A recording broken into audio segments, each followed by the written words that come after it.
I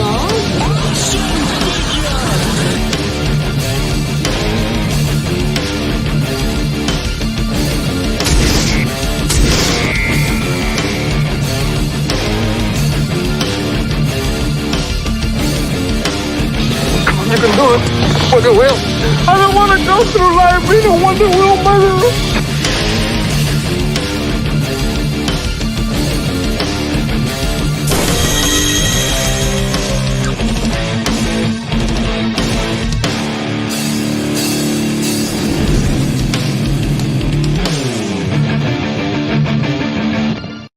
What's going on, everybody, and welcome back to another Collectable Past. This is where the fun begins. At least I think it is. Wait, did I get the notes right? Son of a bitch!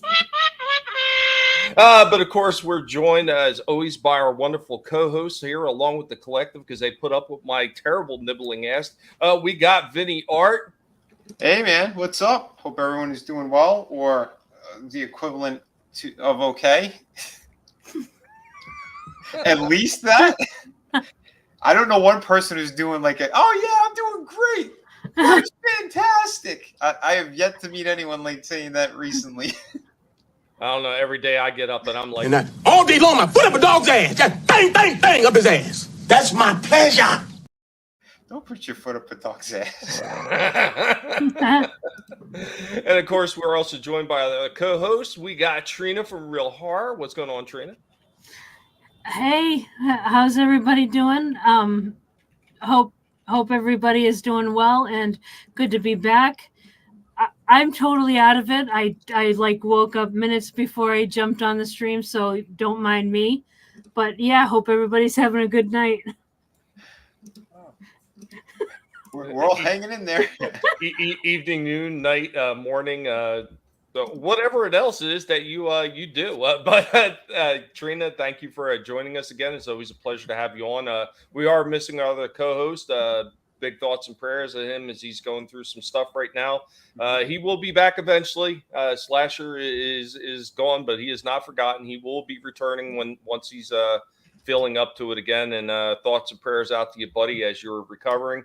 But we're going to go ahead. We're going to say hi to some of the people that I see up in the chat. Chaos Hoy hanging out. What's going on, Chaos Hoy? It's good to see you. As always, my friend, thank you for joining us. We got good stuff in the house. What's up, good stuff, man? Good to see you. I'm glad you can make it for this Collectable Past. We're getting ready to talk about some toys. Guys, remember to share the links out there. Vinnie had already sent the promo, so to speak, over there on the Twats. And be sure to share it out there. Let everybody know we're going, because YouTube and some of the other online services, they hate my guts.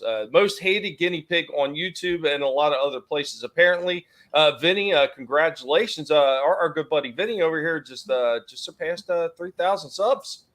Proving once again you could do it on real content and not misery tubing. Right, and I didn't have to pay for it. I didn't have to give a bunch of money to get my numbers up. So thank you for the natural growth, folks. I got to thank the people who've been jumping all over my shorts. Jesus Christ! No jokes. Okay, because those have been doing fantastic. I did a lot of like comedy ones, and the latest ones, Joe Rogan and Elon Musk, were I thought they were pretty damn funny, and people were enjoying them. So. Thank you for that. I'm retiring the presidents for now. Well, it's always good to hear that it's natural growth and you didn't have to rely on pills or anything, Vinnie. That is always a plus. All natural. Dirt, leg, and everything.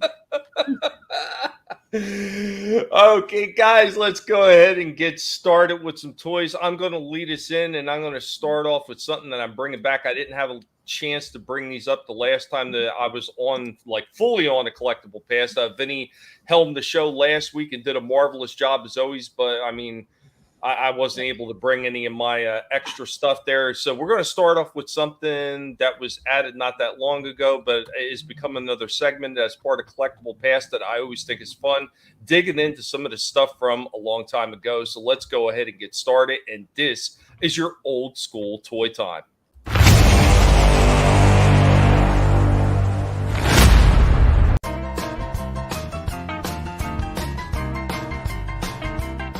So for today's old school toy time, Most Daring, True Blue Smurf Award. Of course, we're talking about some Smurfs. Oh, we got a mushroom house right there, and then we got some of the figures that we wound up picking up from the house over there. A lot of these were in my mother's collection. A few of them used to belong to me. I know my cousin used to have hordes of these things. Tons of them. I think she had every single one that they had ever made at one point. But there goes some of them old Payo Smurfs. I know you guys got to remember those, man. Old time vibes from all these things. So, in one of these totes back here, just filled with a whole bunch of nondescript older stuff. We got some of these guys from Burger King, trolls. One time the damn troll figures were everywhere. You couldn't throw a stick without hitting somebody that was selling them. I got this weird little thing. I really don't remember what it was from. I don't remember which company made it, but and it was Hot Wheels. So Hot Wheels.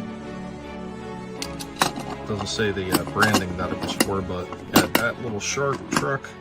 I had a couple of these things. I believe these were Burger King. California.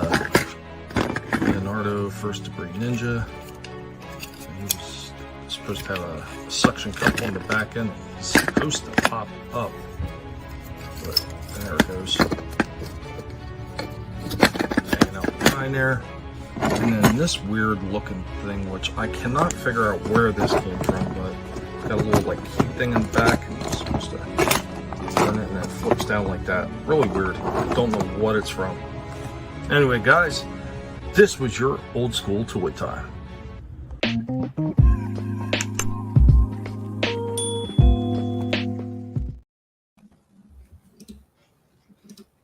Nice, man. Yeah, dude, my neighbor had all of those Smurfs. Oh my God, yeah. Her sons, like they left the house, and they had still a couple of their toy collections here and there from when they were kids. And oh my God, there was like a sea of them. It was pretty insane. They look great though, man. Yeah, those are awesome. Oh man, I loved them. Good stuff. The troll pencil toppers were the best with the pencil in his butt. Yeah. Chaos said he had the shark car, and he says he also had that Mikey. Yeah. I'm positive they were Burger King, and I remember they had a whole bunch of different ones, and those are just two of the ones that I could find off the bat. Yeah, key cars, is that what they were called? Okay. Okay. Yeah, I couldn't remember. What's going on, Fester? Good to see you, man. Hope that you're doing well. Thanks for joining us. Fester is somebody I remember seeing over in Slashers chats all the time, man. Thanks for joining us. Appreciate it. Had the He-Man Snake Mountain playset with the mic, the old school one. Ah, you lucky son of a gun. Right. I wanted to get they were doing a retro one for the Origin line. I so want to pick it up. Things have been just so tight with money lately. I don't know if I'm going to get it. I got Gray Skull in the back. Like maybe I could find somebody to trade my extra Gray Skull to and get a Snake Mountain. I don't know. Hey, that would be cool.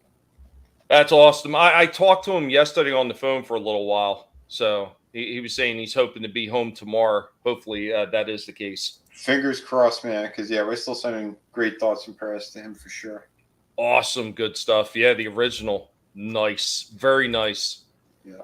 No worries, Chaos. It's a better guess than what I have because I had no clue what they were. But, yeah, that's starting off with some old school toy time. Just another segment that I added to the show. And every time I start adding segments, I start adding more segments and create more work for myself. But I think it's all worth it in the end, especially when I get comments like that. I'm just glad that you guys enjoy these things. And it's always fun to show off some of the older stuff, the stuff, like they said, without all the goddamn garbage in it. I mean, the fun stuff, when toys were just meant to be entertaining. That's what it's all about. Oh, and sure, man. I wish more of these companies would do that stuff. Vinnie, should I go again or? I can show a short. I filmed as well, real quick. Yeah, it's a small one, but it's something that I just saw in the stores, and it's a bit of a throwback thing anyway as well. I was never a fan of this. I know some people they liked it. So 1 second. Here we go. So there is this guy. Figure I've ever seen. I know they did it in the comic. I thought it was a part of them too. Wow. Anyone, if you're looking for it, it's in Target. Yeah, I'm sorry. I said this is the most retarded Spider-Man figure I've ever seen in my life. I hated it. I hated it in the comics. I thought it was just ridiculous that they gave him a paper bag and a leftover Fantastic Four costume for him to put on without any boots as well. Like, are they for real? Like, I thought it was just ridiculous, and they made a figure of this thing. And they didn't even use like a proper updated body. This is like a shitty older body that they used. It's terrible. What's up, Godzillionaire? Godzillionaire coming in already with a drive-by comment. What car is that coming up? Creep. Drive-by! Is that your average Marvel fan now with the bag over their head? And a kick me sign. It's right there. Yeah, this is just so stupid. But yeah, for those who are looking for it, they're completists or whatever. There you go. It's in Target. But there was also something else, and it was for our handicap fans. So here's AEW figures. This Tony Storm. I don't know what they did. Look how terrible the legs are on this thing. They gave her 2 potatoes. Is that Thunder Thighs, Tony Storm? Apparently, I guess it's a special edition. The BBL Tony Storm doll. I don't know what they were thinking. The belt looked pretty nice. I don't know, man. This is like some cheap shit. Oh, they do their legs. But there is one really good figure. It's too thick. Oh, there we go. Keith Lee. There he is, Keith Lee. I hope this guy's all right. Oh my God. There's certain thing that he had to take a couple of years ago. Kept putting him out and making him run to the hospital. So this poor guy. This guy's a beast, and it's a shame he's not doing well health-wise. But yeah, I thought that was a pretty good-looking figure. But this is what happens when you listen to people that don't have your best interest at heart. And good stuff that did come in with thighs like a thoroughbred. Yeah, that's right. But yeah, oh my! Look how stupid! Look how big the feet are too on this thing. Holy shit! Did they model that one on Brie Larson? I think so. Oh yeah, I think you're right. They're the barefoot edition of her toy, right? They took off all the parts and they put it on the Spider-Man. So there you go. There was the short I had for this week. Key Force. That probably sounds right, Chaos. Awesome. Trina, were you ready, or do you need some more time? I need a few more minutes. Okay, that's what she said. That is what she said just now. I'll get started with something else. This is a line that I started picking up. This is the third figure that I picked up from this line, and so far I've been pretty impressed with all of them. There's been a few misses on some of these figures, but overall these figures are absolutely tremendous. So this is a 2-parter for this figure. Guys, let me know what you think about this one.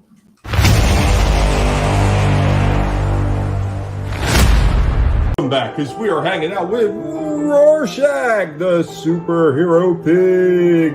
Rorschach is here because these figures technically do fall under his purview, even though technically they could fall under Indy as well, because he's taken over for our lost friend Cringer, who would normally handle all that stuff. But we got something really cool here. This is a mashup we've got from Mattel Turtles of Grayskull, and we have Donatello. Yeah, man. I got the Leonardo, got the Mousejaw. Now we got Donatello, and I gotta say, so far I've been pretty impressed with this series of figures. As always, you see the same stuff that you see with the Motu stuff, with the artwork on the back, right down to the artwork of the figures on the back of the box that are in this line. There's one that they don't really show. They don't really show Krang, and they don't really show Mousejaw, even though both of those are technically Wave 1. But here we go. Let's go ahead and get him out of his package and take a look at it. I know the scenery's not much, but you gotta admit the music is pretty exciting. Here we go with our Donatello heroic turtle at arms right out of the package. I gotta say, I love the way the aesthetics are on these Motu Teenage Mutant Ninja Turtle crossover with these Turtles of Grayskull figures. I think the detailing and the way the faces on all these ones look is absolutely incredible. You can see he's got a waist turn now. This is the one downside to this figure. I did not see with the Leonardo, the waist is extremely loose on this one. I don't know if they just reused the same body mold, but yeah, this is pretty damn sloppy, and it shouldn't be that sloppy this early in this line. So we're going to go ahead and we're going to get him in some action poses, and then get him with his one extra accessory. Got Donatello in a nice big wide pose right here, showing off all the movement that he does have down in the legs. He's got the balls up in the hip that do kind of flare out and go up and down a little bit. They don't really swivel, which would have been nice if that was included as well. He does have a little bit of turn down at the shins as well, so there's a turn right there. Of course, the rock and the pivot down at the feet. He does have pivot in the wrists, does have a really good elbow turn and hinge as well, and then he's got some decent balls up in the shoulders with movement right there. Really nice head movement in this one with the ball that's on the head, so he does get some pretty good movement in the top of the head, and of course, like I said, the waist already. After these messages, we'll be right back. Yeah, when I was a kid, if they did this mashup back then, I would have been all over this entire line. Yeah, these things, I'm like I said, I'm really enjoying these. Yeah, he's the smartest turtle. I love the way the faces look. I can't stress that enough. It's just something about the way that they did the face sculpts on these ones I think are just perfect. Like, it's a good crossing between the original figures and the cartoon type versions of them, or even comic book versions. I think it's like perfect. I don't think they could have done them any better. Yeah, this style is absolutely fantastic on them. I really like them. They're killer. They're killer. Yeah. And I've been still seeing the few that I need left from that first wave, except for Krang. I cannot find Krang in stores anywhere. I have not been able to find them. But as far as He-Man and the Man-at-Arms, I still see those ones pretty regularly in my stores. I haven't really seen any of the other ones yet, because in the second wave they have I'm trying to remember who it was. They got the Slaker, which is a cross between Slash and Faker. They have the Beastman one, which I did pick up Beastman, and that will be coming up in the show today.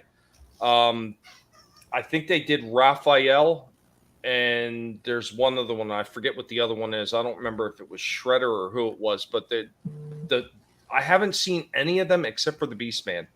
I mean, I know they just came out, and sometimes, like I've talked about this before, if you go to your local stores, a lot of times what happens is they get their stock in, they put it in the shelves in the back, and then they get another shipment in. Well, guess what? That new shipment that came in pushes all the other stuff in the back. So sometimes you might be waiting a while for some of the stock that should have already been on the shelves to actually hit the shelves, because they've got to dig it out. So that sucks. Unfortunately, that does happen. Let's move on to part 2, and then we can get overall thoughts on this figure. Like I said, the one downside to this one is the waist. A little bit sloppy. That's the only downside. Every other joint on this thing was nice and tight and right, as it should be. Right, Trina? That's good. Yeah. Nobody likes it loose and sloppy. I do. Yeah. Okay, we'll start the second part. Now, back to our program. A little help from one of the stands. We can get him into a running position right here. Unfortunately, the way that they have the holes set into the feet, even if you have a decent little foot base on there, he is not well balanced, because the hole is all the way back towards the back of the heel, so it's not enough to keep him balanced. Of course, just like Leonardo, he has an extra shell on the back that can come off and become a shield. We go with Donatello with his weapon, his bow mace. One more pose with Donatello with the aid of a stand leaping into action. Overall, this is a really nice figure. I think the Leonardo one actually came out a little bit better than this Donatello one, just because of the way some of the joints are in this one. Especially the waist. Nowhere near as tight as Leonardo's was. But overall, a really cool looking figure. I do like some of the metallic-esque type style paints that they used on this one with the purple and everything for the armor. It looks really cool. I love the way the facial expression looks on this one, the same as the Leonardo one, and I'm looking forward to picking up Raphael, which is just releasing about now, and then later on with Wave 3 we should see Michelangelo. Awesome line so far. I am really digging these ones. I gotta say that this one is really nice. I can't give it as high of a score as I want to, just because that waist is so sloppy loose, and because the way that these legs move up at the hips seem a little bit more limited than the Leonardo one. I'm going to have to downgrade this one just a little bit, and this one is going to come in at 8 out of 10. Speaking of Leonardo, right before we get out of here, it goes one more shot with Donatello and Leonardo standing next to each other. And you gotta admit, looking at these two right next to each other, they look absolutely great. I think this line is absolutely fantastic. Anyway, guys, that is all we have on this one. Donatello, heroic turtle at arms. These things look absolutely fantastic. I love the way the sculpts on these ones look, where they've crossed them over so well. TMNT with Motu. I love this Turtles of Grayskull line. Now, while all these figures I'm sure, are not going to hit the big mark, not every one of them will, these things still do look amazing. And the Teenage Mutant Ninja Turtles, Teenage Mutant Ninja Masters of the Universe, heroes in a half shell. Turtle power. I was saying it. So yeah, those look good, but okay. So I know that they have to have that for like posability with the legs, but I feel like the thong area looks weird. Oh, with the barbarian fuzzy trunks. Yeah. Like Trina said, they look like thongs. Yeah, they really do. Yeah, they could have put like another piece on there or something. I mean, I wouldn't complain about it, just because it is supposed to be crossed over with the Masters of the Universe, and every last one of them had the fuzzy underbridges. So the only thing I said I would complain is that that waist. Like it's obvious that they're reusing the same turtle base mold for all 4 turtles, and if they do not correct that soon, I can't imagine how bad it's going to be by the time they get to Michelangelo. Because if this is Donatello and it's based off Leonardo, how bad are they going to get down the road if they don't fix that in the mold? Well, I mean, that is the problem, right? I mean, it's the one cool thing about those figures, and the bad thing is that they're mostly the same molds, and they just change, like, a head or the forearm area, or, there's like 1 or 2 things that are usually changed, but yeah, they like to reuse those molds, especially if it's the turtles. They are going to reuse the bodies completely, and then just put all those other accessories and just change one head, And the one thing I did mention in there, Vinny, and I know it doesn't always come across so well in the video, is the metallic style paint that they're actually using on these things. Like when you have them in your hand, you could really see the glitter of that metallic paint that they use, but it doesn't really transfer so well onto video. Like it's really hard to see it. Mm-hmm. Yeah. But hey, I'm going back for a second too, though. Because I do like when they have proper paint applications and stuff. But yeah, going back for a second. Hey, this is the first time we actually see turtles. I mean, aside from the one with the trench coat that flashes people. I think that was Raph, right? Yeah. His disguise. Aside from that, this is the first time they actually do have underwear on. Yeah, those dirty boys were running around naked before, people. Come on. Right? They were just like popping squats wherever they were. They weren't doing ninja moves. They were on the rooftops just dropping, with the guinea pigs there. The little. I'm going to shut up now. Trina, I think you have something back there, right? Yeah, I got something. Oh, that came up quick. Let me see. Cool. Yeah. So, yeah, we were out the other day and found these at Best Buy. Oh, wow. Yeah, I thought these looked really cool. Tommy, I know you used to be a fan of Thundercats. Are you still a fan of them? I like the old school stuff. Yeah. Yeah, these Me are too. cool. And just there was one of her left, Catra, and I loved this shield. Yeah, I So see this one too a couple of times. Yeah, I love that. That's nice looking. Did It you was- pick up the Princess of Power one or the? The Catra, no, I really wasn't looking for that. I'm kind of all done with All right. with those. And Well, I then was gonna say, yeah. Don't you have the She-Ra? I do. She-Ra, Hordak. Those are the two bigger figures I have, and then I have the smaller figures. I have He-Man, Skeletor, and one other one. I can't remember which one it was now. Oh, Sorceress. Oh, okay. The Origin ones. The retro ones, like that look like 40th. the ones Tommy just showed. Yeah. Okay. Yeah. I thought those were the Origins ones. Yeah, the Origin ones. If Oh, the one okay, that's Origin. I thought you were talking about the 40th anniversary, like they did with Hordak, the Masterverse ones. Yeah. Yeah. Okay, Yeah. and then I got Those did look cool though, and I like that jogger where they had like the translucent plastic. That's kind of Yeah. weird that he was the one marked down to 14. Yeah. Usually something like that he'd be more. What's going on, Lurch? What's going on, Adam? What's up, guys? What's going on? Thanks for joining us. I hope that you're doing well. Remember to share links out there. I'm Not Creative also joined us, as well as CJH Entertainment Plus. What's going on, man? Good to see you. hello everybody. What's up, guys? Sorry I haven't greeted everybody. I'm really kind of out of it tonight. I'm sorry. I hope CJ, I hope that isn't a bad man flu.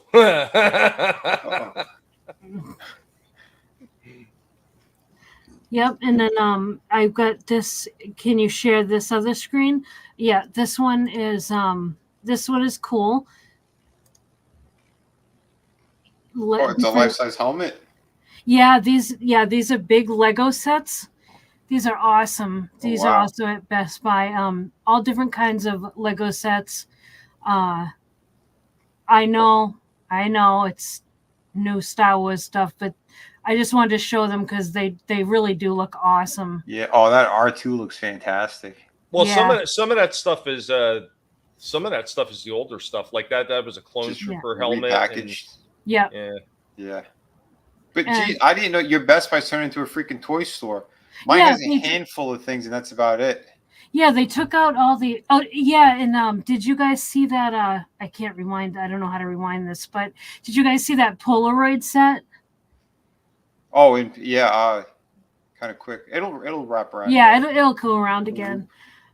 And then there was that arcade cabinet, but yeah, that helmet is. Well, that awesome. helmet you could have bought and sent it to Draven because he's watching AEW right now and he needs some special protection.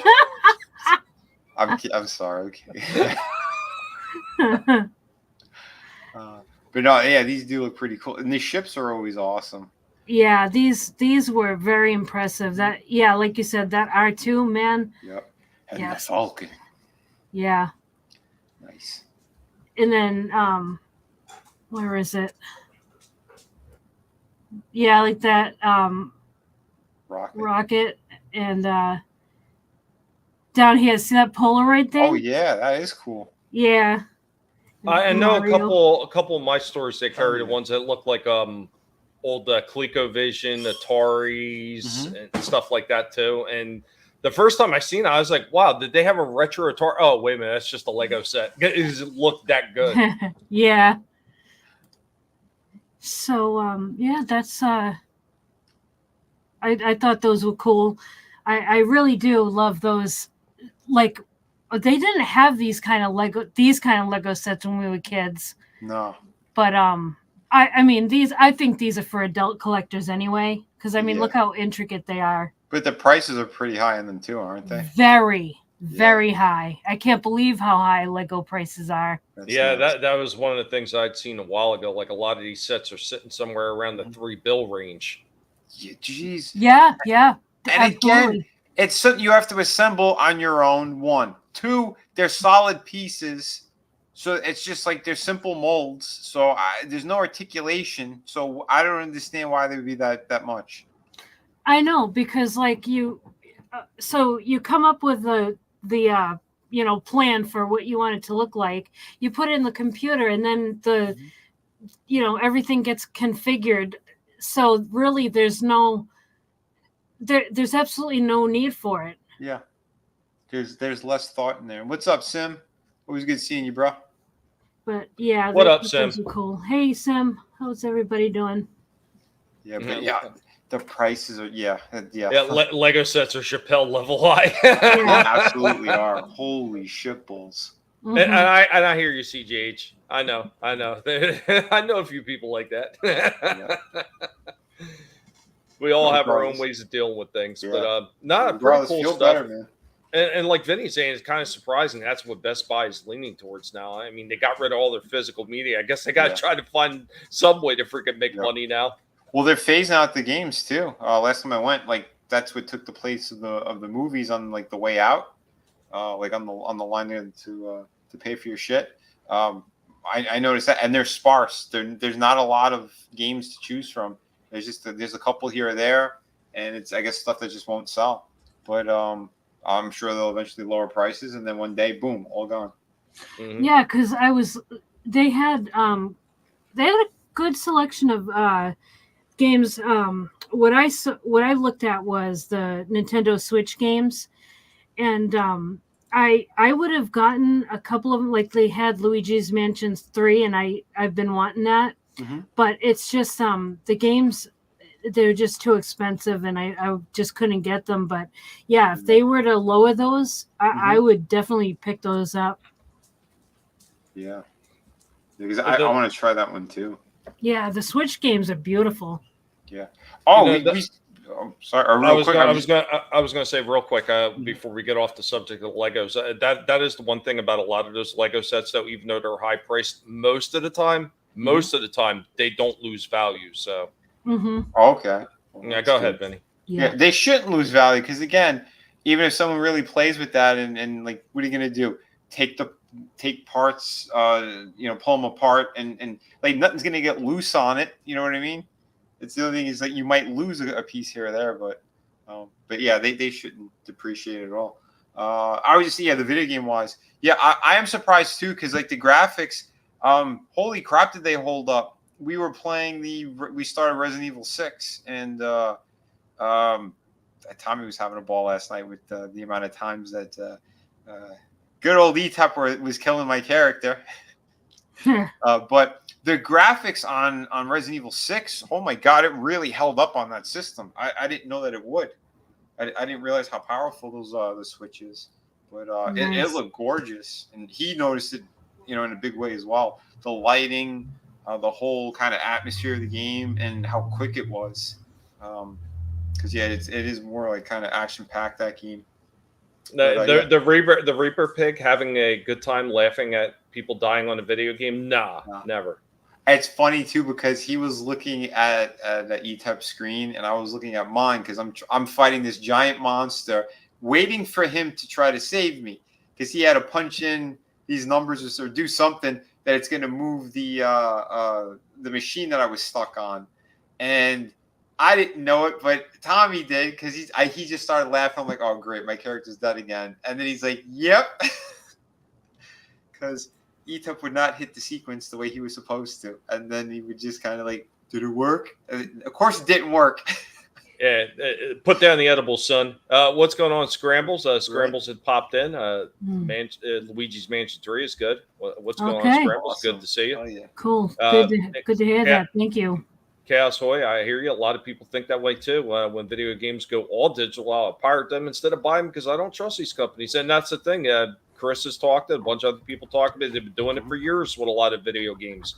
They've been making part of the game available to you as a physical disc, but then you've got to do all these digital downloads just to play the game. They've been leading in this direction for a very long time.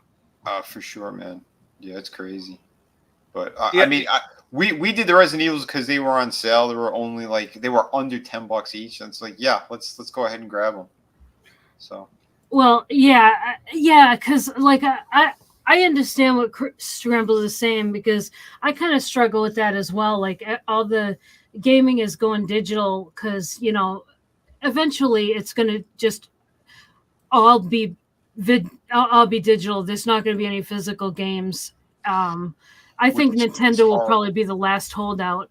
That's my prediction.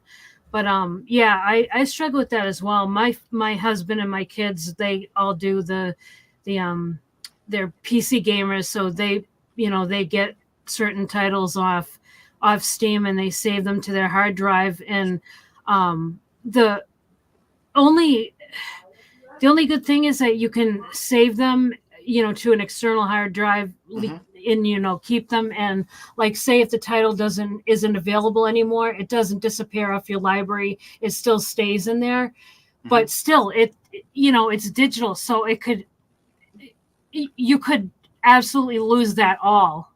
So yeah, I get that. I totally get sucks. that. I know, because I know some of the older systems, when you have, it's already like the games you already have downloaded in there, because I got a good number of them, like in the PS3 and stuff like that. And I have a couple in the 4, but I know the 4, they got to do those updates and stuff, which is you could lose that stuff. Yeah. Ubisoft, they announced that they could pull it at any time. You don't own anything, so that's why I stopped buying Ubisoft product. Well, I mean, they've been all doing that for a long time. Real quick, let me catch up on the chat real quick. Yeah, I was. Always DTF. What's going on? Always DTF. Thanks for joining us. Hope that you're having a good one. Might be a gaming channel here on ButtTube. Might be a gaming channel. Hey, I mean, whatever you enjoy doing. Yeah. What's going on, Time Prophet? Good to see you. He's also hailing the Golden Girl. She is always golden here. Remember that. Thank you for that, Time Prophet. Always golden Trina, no matter what. CJH, I've been watching the show Young Sheldon. I'm surprised it's not. Well, yeah, I've talked about that before. Young Sheldon really isn't that bad. Don't get me wrong. There's a few episodes in there that are borderline fucking retarded, but for the most part, that show is actually not that bad, and it does get a lot of grief. And I think it's actually better than Big Bang Theory, to be honest. I think it's more entertaining. Trina's saying hi to everybody. Laughing my ass off ButtTube. I'm watching YouTube on BoobTube. Oh man, what's going on? I am playing Tomb Raider Remastered. Nice. Oh, yeah. Chaos. Shame that these companies aren't run by fans anymore. Yeah, and we've talked about that before. And always DTF with $5 super chat. Yeah, man. Thank you, buddy. Yeah, did you hear about the camera was on the whole time of Ricada Boogaloo? That, and apparently he and his wife and some other chick got arrested. Okay. I guess that would be more for a Friday stream, but thank you for the $5 super chat. I don't really watch those guys, so I know of him, but if he got arrested, isn't he going to be his own lawyer? I mean, isn't he a lawyer? I don't know what happened, but well, you know what? We have something for that super chat, and I think it fits in nicely with this comment. Cocaine is a hell of a drug. Is that what they got arrested for? That's wild. That's crazy stuff. Yeah, his channel got massive. That guy, from what I understood. I hear you, Time Prophet. Chris is always talking about that, like the emulated stuff and everything. Yeah, and if you can build your own stuff, something that you have forever, and you don't have to worry about digital invasion by these companies, for sure do that. Yeah, definitely. If you can, you definitely can build your own PC. My husband did it, and before him, my youngest son did his own.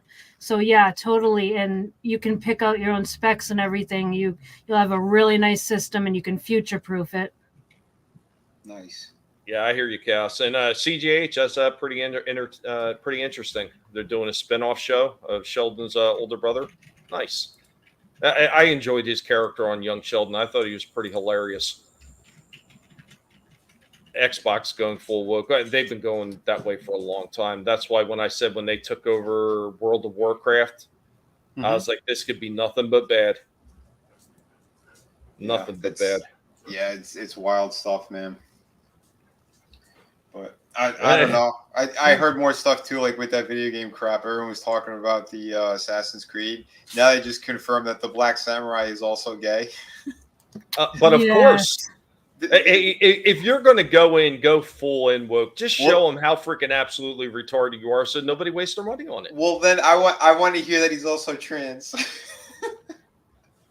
If they're going to run the whole gamut. You know, like, okay, so at first I was pretty much like, okay, so that guy did exist and everything like that. So, okay, you know, I could see that he was in there for DEI reasons. Mm-hmm. And then they go with this and it's like, no, this isn't even historically accurate. Because I mean, not at even least, close. Yeah, because like at first when it was announced, people did kind of lose their minds, and even some were like, "Oh yeah, like a black guy in feudal Japan." Well, yeah, he did exist. He's a real dude. But never a samurai. He was like the equivalent to like a caddy for. He was equivalent to the water boy. Soul Assassin, that wouldn't be bad. Start a yearly toy award called the Trina. The Golden Trina Award. I like that. Oh, that'd be cool.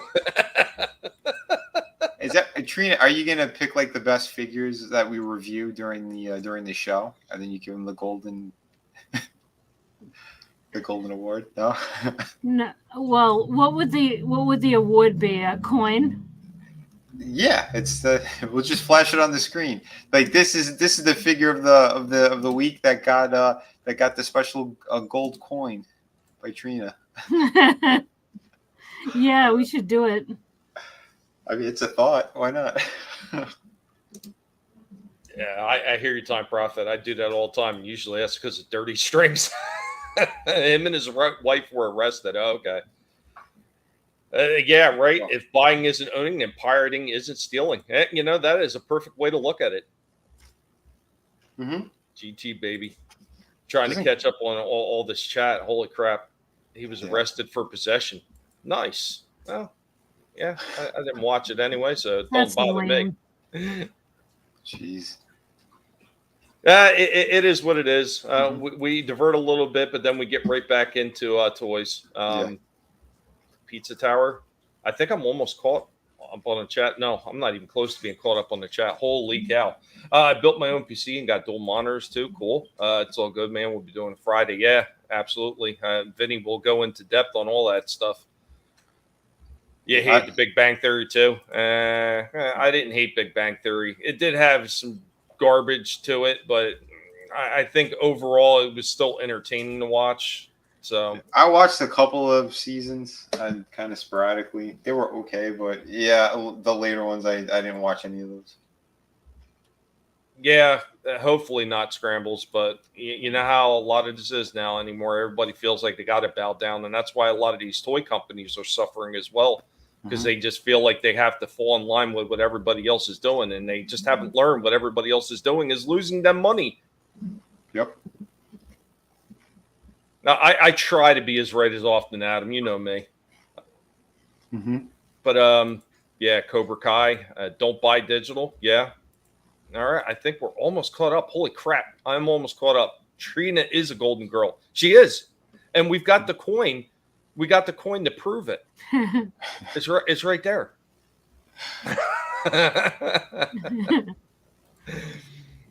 Yeah, crud game. Yeah. Lee of Keith.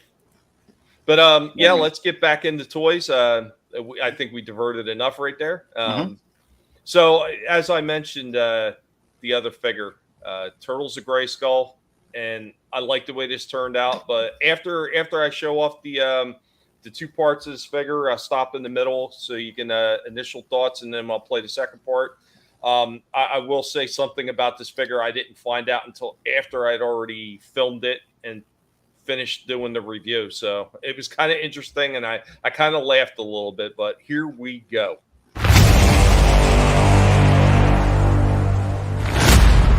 Once again, we are hanging out with Rorschach, getting the nod yet again for another superhero-related figure.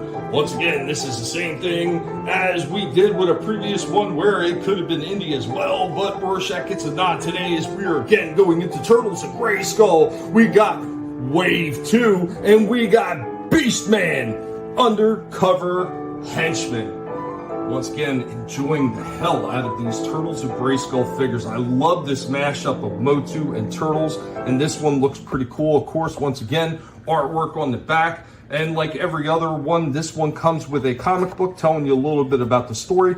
But anyway, really do enjoy these ones. I'm having a lot of fun checking all these ones out. I can't wait to get a few more of them.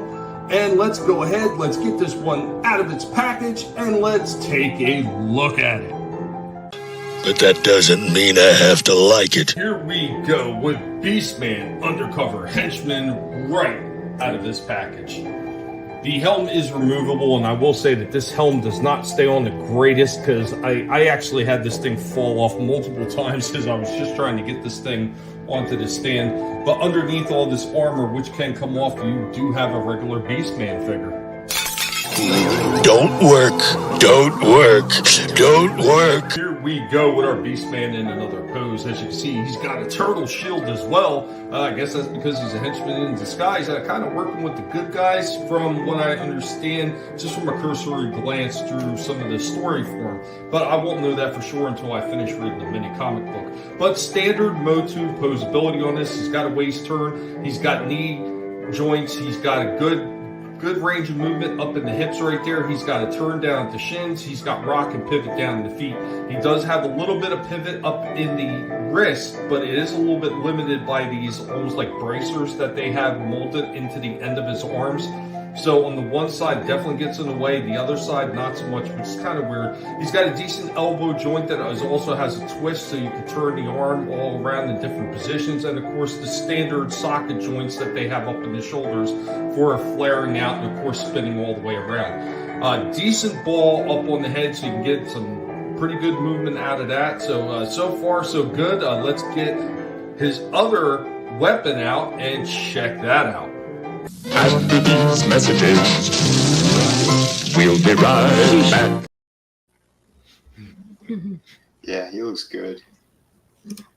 I like the fact that you can take all the armor off. The skirting at the bottom is a little difficult to get off, but it can come off. But yeah, all the armor can come right off, and then you just got a standard Beastman figure underneath. And the killer part about that is the original Beastman figure. He's got that big tough chest piece. Mm-hmm. That's actually removable from the figure as well. Like it's like a full-on Origins Beastman underneath the Turtles of Grayskull armor stuff.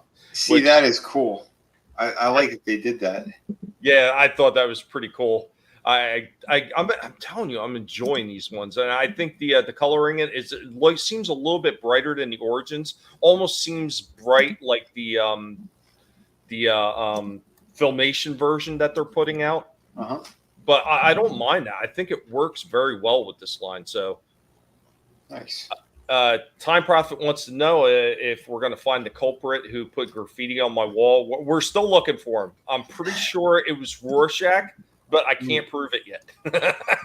He'd kneecap him, but I don't think he has any knees. The Ghost of Cringer did it. Ghosts are hard to catch. Lurch says he gives it 4 rice balls and 2 katanas. So we're already trading. Next thing you know, there'll be goat, there'll be sheep, and everything else in there. Damn, that dog and the hydrant thing is awesome. Yeah, I like to bring out those old school commercial break things for these toy reviews. Obviously, if it's Transformers, I just pull the Transformer commercial breaks, but everything else, I got some of them old ones. Was that the Wallace and Gromit guy who did those? I really don't remember because most of them came out in the late 80s, early 90s. So yeah. Could have been. It's like that. It's that same claymation. Yeah, that style. Yeah. It might be the same guy. Like Gumby. Mm-hmm. Well, he's not a turtle. He's not a turtle, Time Prophet. It's Beastman. That's right. Come on, man. But let's go ahead. We'll get into the second part, and then I'll talk a little bit about what I seen in the comic that came accompanied with him. So here we go. Now, back to our program. Go with another pose with Beastman. Almost looked like he's running. Did have to kind of bounce the other foot on the ground to keep him upright because, once again, the holes in these feet for the post for the little bases is a little bit too far back. But overall, not bad looking. You see all the extra movement he does have, and he does come with this. It's almost a combination of a whip and a flail because it's got these little metal spikes running around the whole top of it. Pretty cool looking design overall. I gotta say, this is not bad. It's not bad at all. Once again, because there is a little bit of lack, and because of this rubber skirting that he has down at the bottom, there's no possible way to get him into a kneeling position whatsoever. The skirting does not affect him spreading his legs out and getting into positions or anything like that, which is really nice. But once you get to the top of his hips with those thighs, that's when it starts to come into play and it starts to hinder the movement just a little bit. Overall, though, a really cool looking Beastman for this Turtles of Grayskull line. I think I like this one a little bit better than the Donatello, just for the simple reason that this one does not have any sloppy joints on it whatsoever. So because of that, even though the helm doesn't always click and stay on quite as tight as I would like to see it, overall, this is a really nice figure, and I gotta say, I'm pretty impressed with this one. I'm going to give this one a 9 out of 10. It's good to feel needed again. Right before we wrap up right here, let's take a quick look at Belly of the Beast Man. So, of course, as always, these things come with these really cool little comics. It gives you a little bit of backstory, lets you know about the characters and everything that is going on in this Motu TMNT crossover world. Really interesting stuff. Got to read through this one, but yeah, I love that they include this. Of course, the artwork on the back of it. Anyway, guys, that is all we have on this Beastman Motu TMNT crossover. What did you guys think of our assessment on this one? Be sure to let Rorschach, the superhero pig, know what you thought.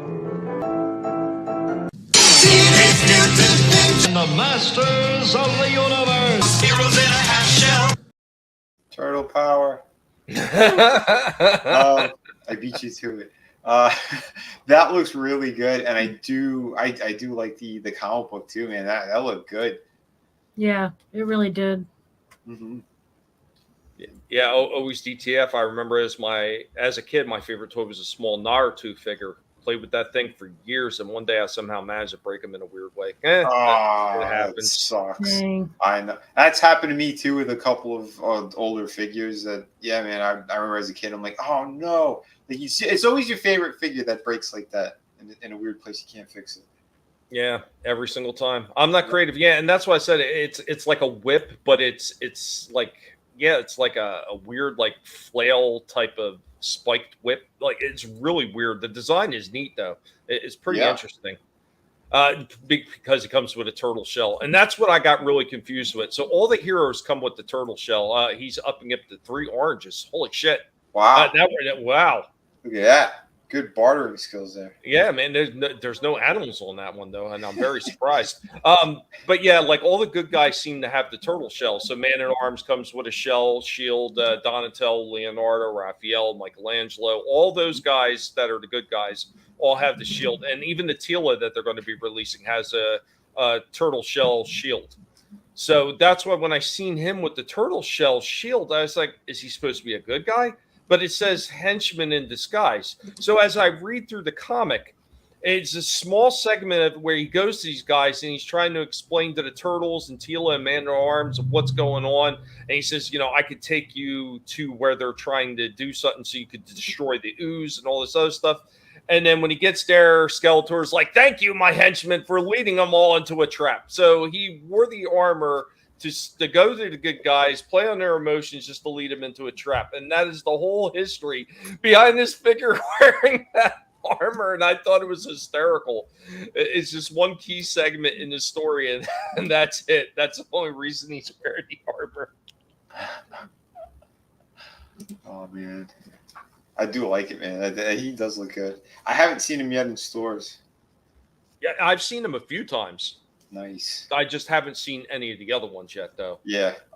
Why are you trying to get me addicted to another line? I can't afford that shit. Dude, man, these things are phenomenal, though. I mean, if you're really thinking about getting another line, I would highly recommend this one. This one's No. really nice. No, the filmation ones look good. Oh, I'm sorry. Go ahead, Trina. No, I was laughing at the way you said no. But the filmation ones, like, I was very, very tempted. But I haven't seen them in regular stores. I only saw them in a comic shop, and the comic shops always charge like an extra $10 or something. I'm like, no, I'm good. But yeah, they do look really nice.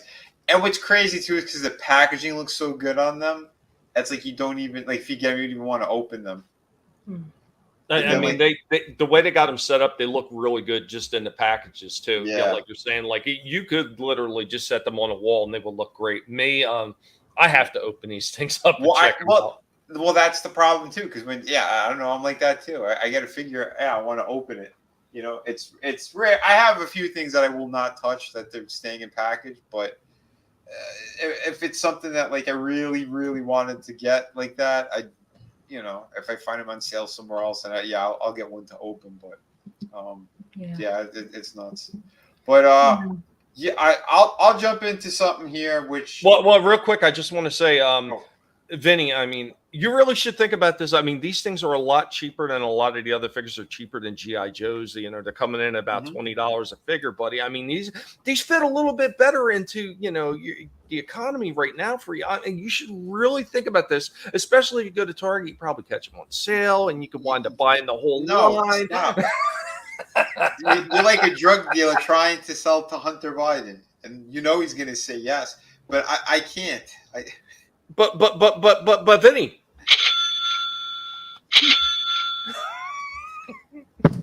Listen, it's not like I'm a lawyer with a really big YouTube channel. Well, that wouldn't help you right now, but well, there's something I did get that it was on sale, and that's why I got it. But not only that, it's because there's a couple of characters that I really like, and I don't have them, and this is the only way to get one in particular. So this was let me share my screen. This was originally a $90 set that they were selling for $50, and I'm like, okay, it's almost the price. I'm not going to miss out on this. Plus, I've been getting a lot of like the classic like Jim Lee X-Men, and this was a 3-pack of Banshee, Psylocke, and Gambit in their yellow and blue costumes. And holy crap, I was pretty impressed by this.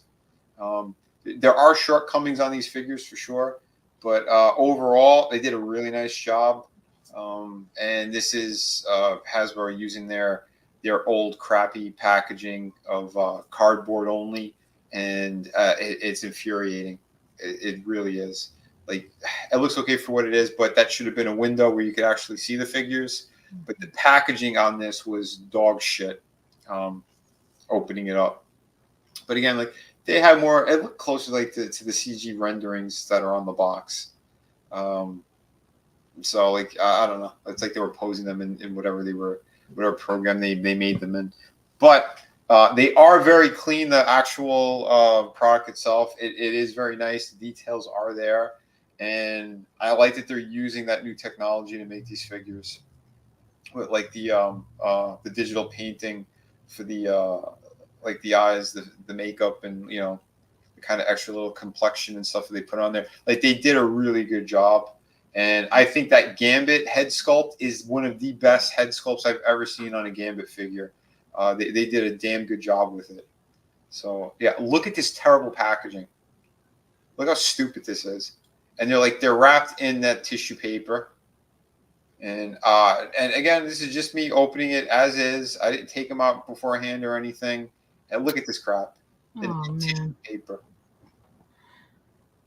Ridiculous. I'm surprised that her katana wasn't warped, but I did have some warpage on Gambit's, the hand that has the throwing cards, but we'll get to that in a second. Overall, though, again, they look fantastic, especially with the other X-Men. the Cyclops, the 97 Cyclops. His colors are the same exact. I believe it's the same body too that they're using on the male figures as him. It's just, you know, minor tweaks, obviously, because of he has like that the yellow kind of strap thing on his chest. But overall, yeah, I do like these. And what's really cool about Banshee, they gave him 2 different head sculpts. So this is like your more classic, you know, 60s, 70s kind of classic one with the mutton chops and whatnot.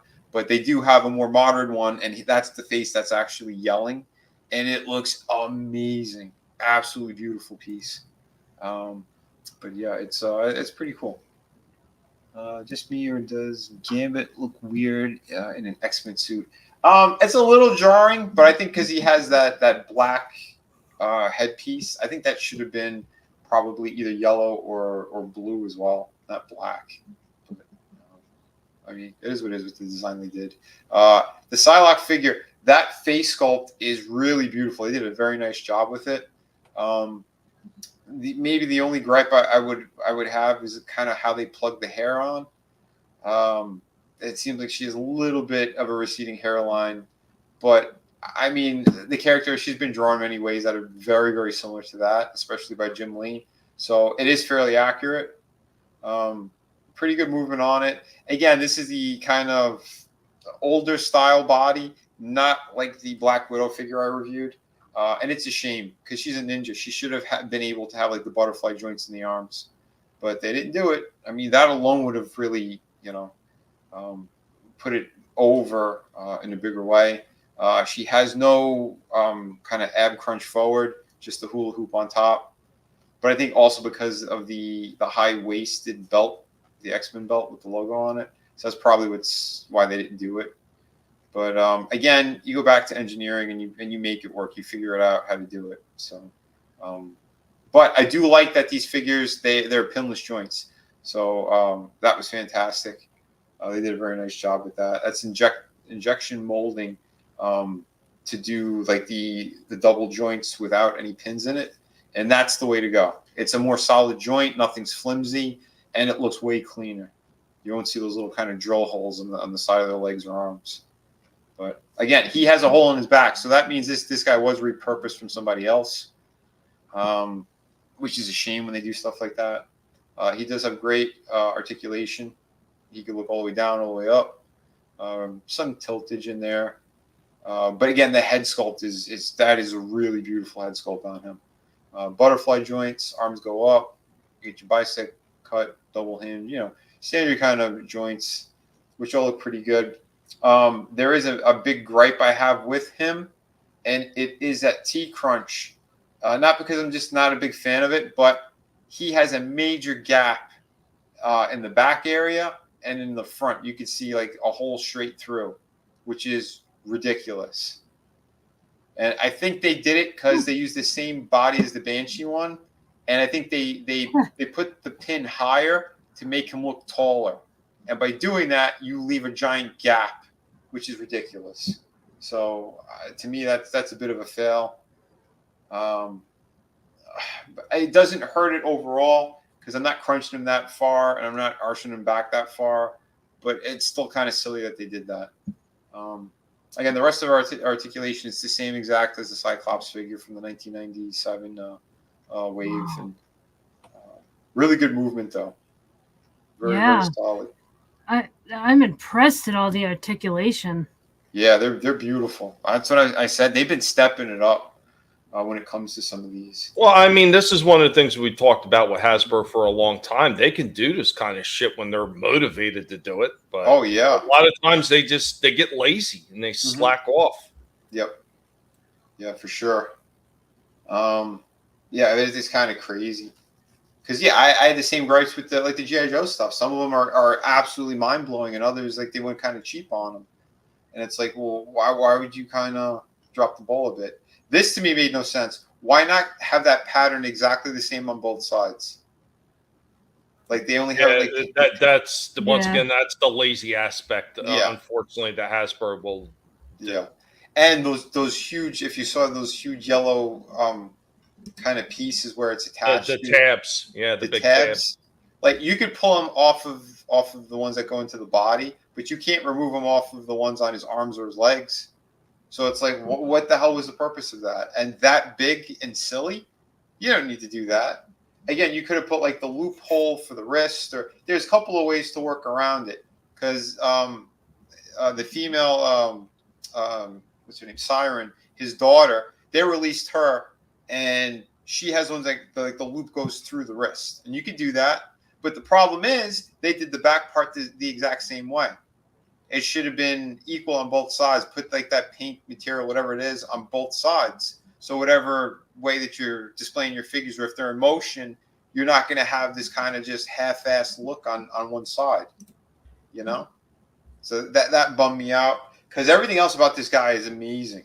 It is truly a beautiful Banshee figure. And again, he was, you know, as a kid, I really liked this character. I thought like even like the power set was so different from the other X-Men. And I think he was like a leader over on overseas. But yeah, I think they did an awesome job on him though. Because the alternate head, that's what really takes the cake for me on it. I like the one with the mutton chops too. It's still a really good head sculpt. And the details are incredible on it. Oh yeah, see, no gap whatsoever. Like that is perfectly done. So that's what I mean. Like they moved it on the Gambit figure so that he would get a little bit more height over the other guys. So that is a definite confirmation that Vinnie doesn't like to see a lot of gap. Right. You want it nice and tight. Thank you, Tommy. Anyway. But yeah, articulation again, same as the other one. And surprisingly, nothing is hindered because of like, you know, like that kind of like cape material, whatever it is, that his squirrel suit. Yeah, none of that gets in the way. So that's pretty good. He does have alternate hands. So, you know, if you want him to kind of look more like he's flying. But you could swap him out even like with Gambit's hands or even the Cyclops figure. Although I believe those hands are from Cyclops as well. Can you put his hands on Psylocke? I don't know if the peg holes are big enough. I'll check it out. So you just want to see her with man hands. She just wants to, yeah. She just wants to see that. Let me see. I got them in front of me right now. I'll swap it out. But yeah, overall though, I do think these are really nice. And yeah, there's the alternate head, and I love that screaming face. They did a damn good job with it. Nah, it's not big. It's the male one is too big for the female hole. He's too big for her. Yep. Yeah. So you can't do that. Yeah, see, yeah. Trina was trying to sell something to Hasbro, like a build-a-trans figure or something. I just almost choked on my coffee. If it was Ubisoft, they would have done it. But overall, like again, the accessories, they're pretty nice. He comes with his staff there, the Gambit figure. He's got his man purse where he's supposed to put all of his his cards. Yeah. But again, the effect came out really nice on the card. This one looks really good, but again, because they put it in tissue paper, you could see that the card coming from his index finger is dipping way too low. And again, it's not as extreme as I've seen from other people, but it's still. And when you don't put it in the proper plastic packaging, it's not going to hold and retain properly. So when you have it in a tissue bag and they just kind of toss it in a box, you bet your ass it's going to be bent or warped. You know? So it's a shame. She does have her karate chop in hand. He holds her purse. A closed fist. Oh shit! Yeah, there's her psychic katana, and this effect is really cool too. It slides right over it. So, and here's the thing I said to you in the review: she should have came with a regular katana as well, because we know she uses her power to kind of soup it up, and you know, and put that extra kind of effect on her weapon. And I think it was cheaper them not to add a regular katana with the silver paint and all that. Now, see, they kind of did partially the little psychic blade that she would always do, but they made it just look more like fiery instead of an actual like blade like it did in the comics. Well, they've done this too. I mean, they've done both. and I've drawn her a couple of times too. So I mean, I thought it was fairly accurate what they have there. I love it. Yeah, That's and again, amazing. they pose beautifully. Yeah. Yeah, that's what they tried to say the fanny packs were, is that they were satchels. God Jenny there. Yeah. Satchel. If you call it a fanny pack over in Britain, they'll look at you funny. Yeah, his fanny's bottom over there. It's the Fanny. butt. No, fanny is fanny is the front of a woman over Oh, there. okay. Yeah. Gotcha. Nice, but yeah, and here is yeah, that's the other. I fail to see the problem, Trina. Yeah, it's pretty accurate. Well, when you turn them upside down, I mean, nowadays you're in the fanny area when you turn them upside down. Listen, here we have another Rogue figure. This one it's a pretty nice one as well. I showed her, I think, in the Black Widow review, and here's Siren, which is Banshee's daughter, and again, like, see, she came with like the similar kind of squirrel thing there, but I folded it back. Like, I took her hands off and I removed it, and I folded it back so it looks like it gave it a little more, I don't know, like a little more structure and weight. As you can one second. I'm not creative. Thanks for being here. He's got to take off. I appreciate you dropping the links that you did drop, and you have a good one, buddy. Take care. Yeah, man. Have thank a great you. one. Yep. And time profit. What did you just say? It's the equivalent to see you next Tuesday. That's right. The fanny. So there you go. But yeah, I folded it back because at least it kind of covers it a bit. Like, I forgot to straighten it out, but I don't know. I think it looks a little bit better than just having it on her arms, because you can't really bend the arms properly without it looking odd. I think that's why they pinned his on the outside of the wrist like that. But still, she's a really nice figure as well. Most of that body is a reuse as well of like the Rogue, but the upper half is different. So and obviously they put like that for the boot, like that ankle area. But still a nice figure. And this one you could find at Ross. I think you can still find her for $5.99. So that's the reason why I have her. And I do like the character though too. I thought they did a pretty nice job with her. But for $6, yeah, how could you beat that? I did swap her head out though. I have a better head than the one that she came with. I wasn't crazy about the head sculpt on it. But yeah, and here's the Cyclops. And yeah, that is the same body, I believe, as the other guys. So there's some reuse here and there. His hand, you can even tell here, that right hand is the same exact as the Banshee one. So same pieces. But again, these guys look awesome. So if you're an X-Men fan, especially a Jim Lee fan, this set, yeah, hard to pass up. It's less than $20 a figure with that sale that they had. So pretty damn awesome. And again, like I didn't have any of them. So at least I have some kind of iteration of them. I know him with the trench coat is more everyone's favorite, but I'm still okay with the actual yellow and blue, though. I always dug those costumes. We got some trading in here, Vinny. Lurch, a slight return. I like these figures. I'll give you 4 camels, the staff of Moses, Solomon's ring, and 3 copies of the Quran. You can leave out the Quran. What about the Spear of Destiny? Oh, that'd be nice. You get those. What about the cup of Mary Magdalene?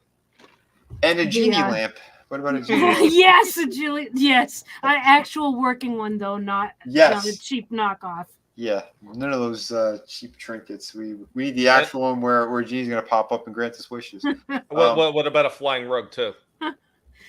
Yeah, I mean, you could. But yeah, this gets an 8 out of 10. Again, because packaging hurt this in a big way, and the original price point also I took off because of that. But obviously, if you can still find it, if it's still on sale for $50, I do say jump on it. It would get a slightly higher score than that. And again, some of the minor issues I talked about, including some of the warpage, because like that really bummed me out that card is dipping like it is. It's aggravating because over time it's just going to get worse, and that's because these idiots had to do the wrong packaging on it. But yeah, overall everything is pretty damn sweet on this set. So I hope you guys enjoyed that, And Very much. Time Prophet enjoyed it. He said he'd give it 3 cocks. It would have been 4, but Gambit doesn't have a coat. Coat, not goat. Coat. Yeah, Time Prophet thought that Gambit was it Gambit that looked like Striper. No, Banshee. Oh, because Banshee. of the yellow striping, yeah. Right, yeah. But yeah, they did a really good job. I like that he had like that open collar too. Like again, like the aesthetic and the sculpting itself is just it's beautiful. Yeah, those are awesome looking figures. Oh yeah, very nice, very nice. Trina, I'm all done. I just wanted to ask. I just wanted to ask Vinnie, do you have them set up like that like posed like that in your space? Right now, no. I got to move things around, but I do want to do a setup that's similar because then I have a couple of like the villain characters that I kind of make it look like they're interacting with. I do intend on doing that, but right now I got to move things around. I have no chance. Well, we did have a couple of questions. I'm not even sure about this one, so you can go ahead and answer that one. To you guys.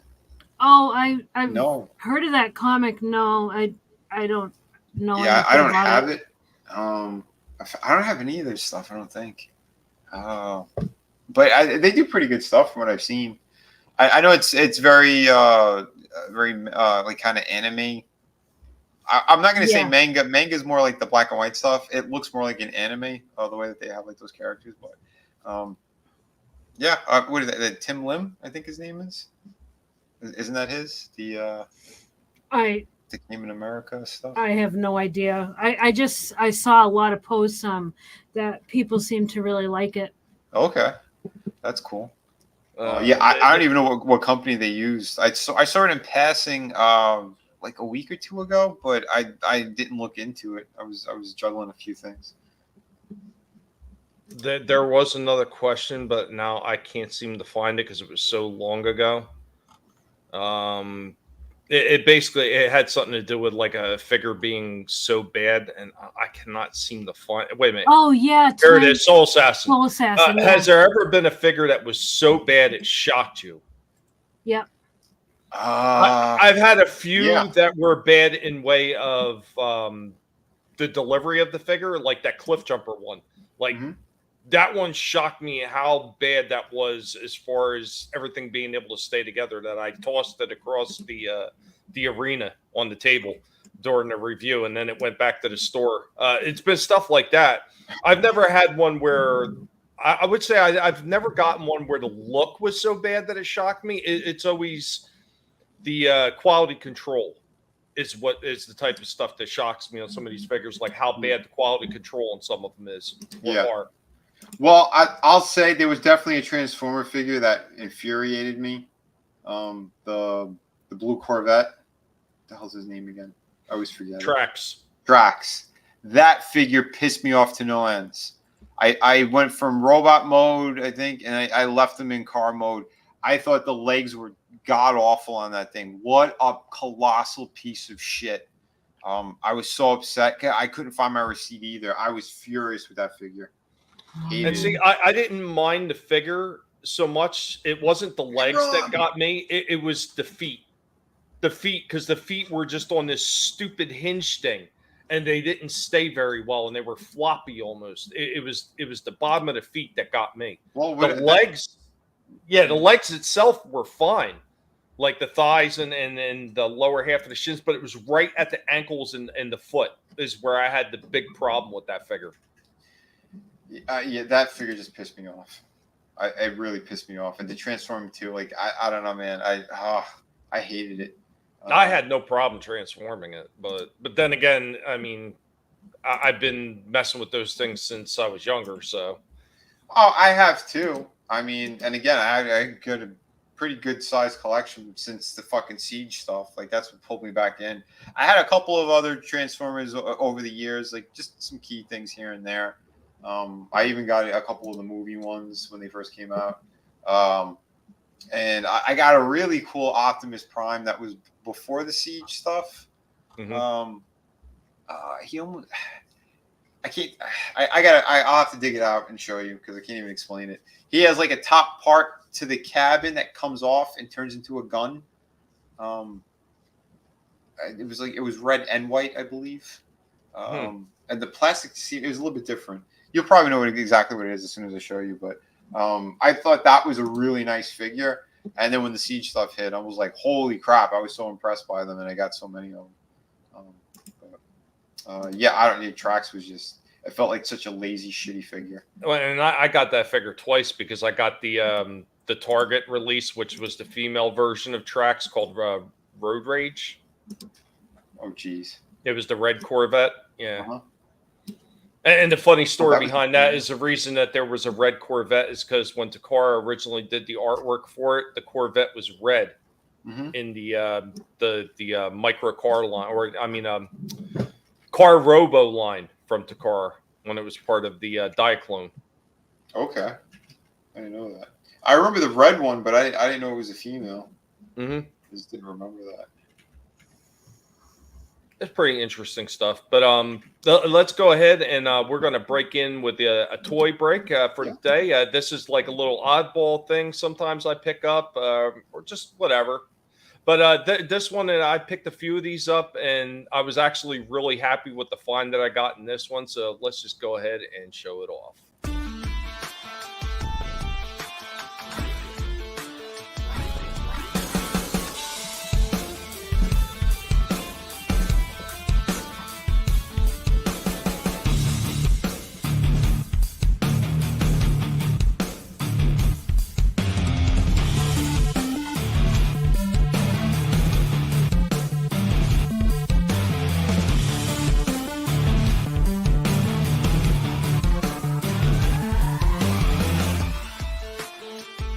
Welcome back for this toy break. Haven't had a chance to get a whole lot of stuff. Funds have been tight. We've talked about this before, but we did manage to pick up one of these from Super 7, Godzilla Blind Box. Now we're going to go ahead and we're going to open this one up, and we are going to see what we have in store for us here with this one.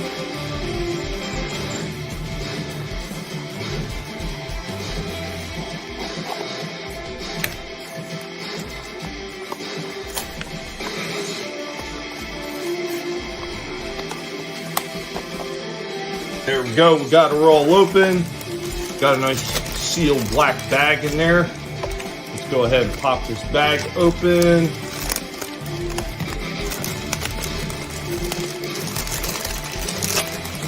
And inside,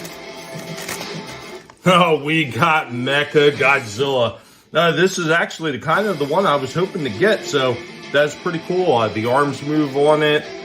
Let's see, the legs do move just a little bit, and the head does move as well. Pretty cool, really neat. Anyway, guys, what do you think about that one? This is your toy break for today.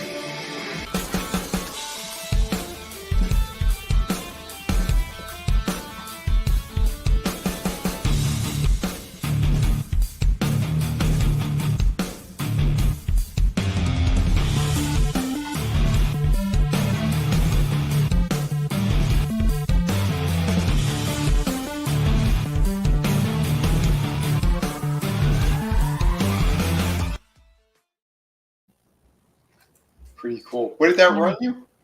They were about 17 for the blind boxes, and this is why I tell people: look, if you're hoping to catch a certain type of figure and you're not too worried about getting the blind boxes, get the blind boxes before you buy reactions, normal carded ones, because the carded ones are $20. The blind boxes are only 17.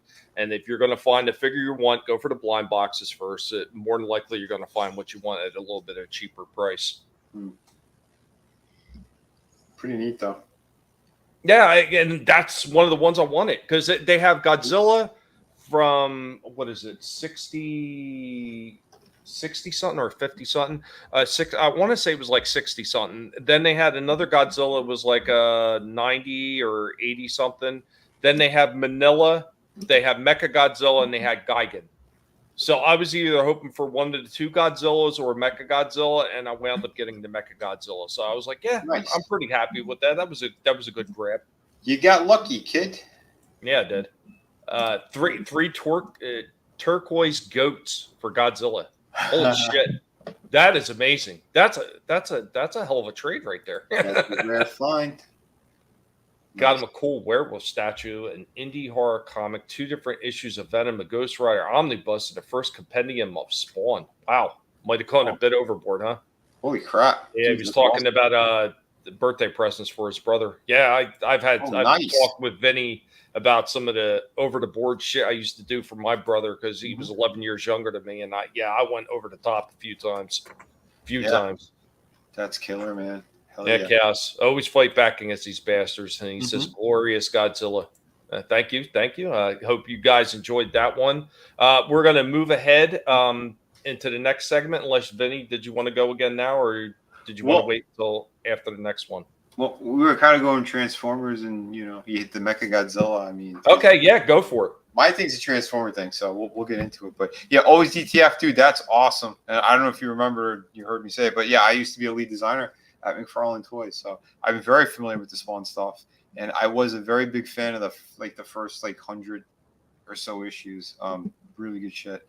But let's get into this. All right, so this is a third party Optimus Prime, who he originally came out 5 or 6 years ago, I want to say, and I kind of stumbled upon him on accident on eBay, and this figure, holy crap, did it impress me. He is he's not Optimus Prime. He is the Light of Freedom or Freedom of Light. The paint job on this thing is what sold me.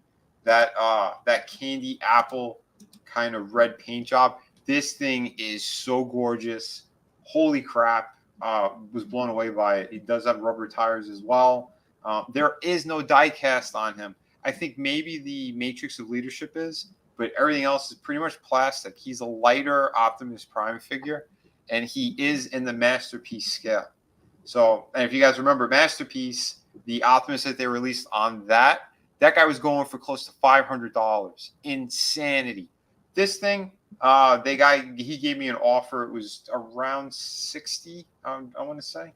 And I jumped on it because, again, he's one of my favorite characters.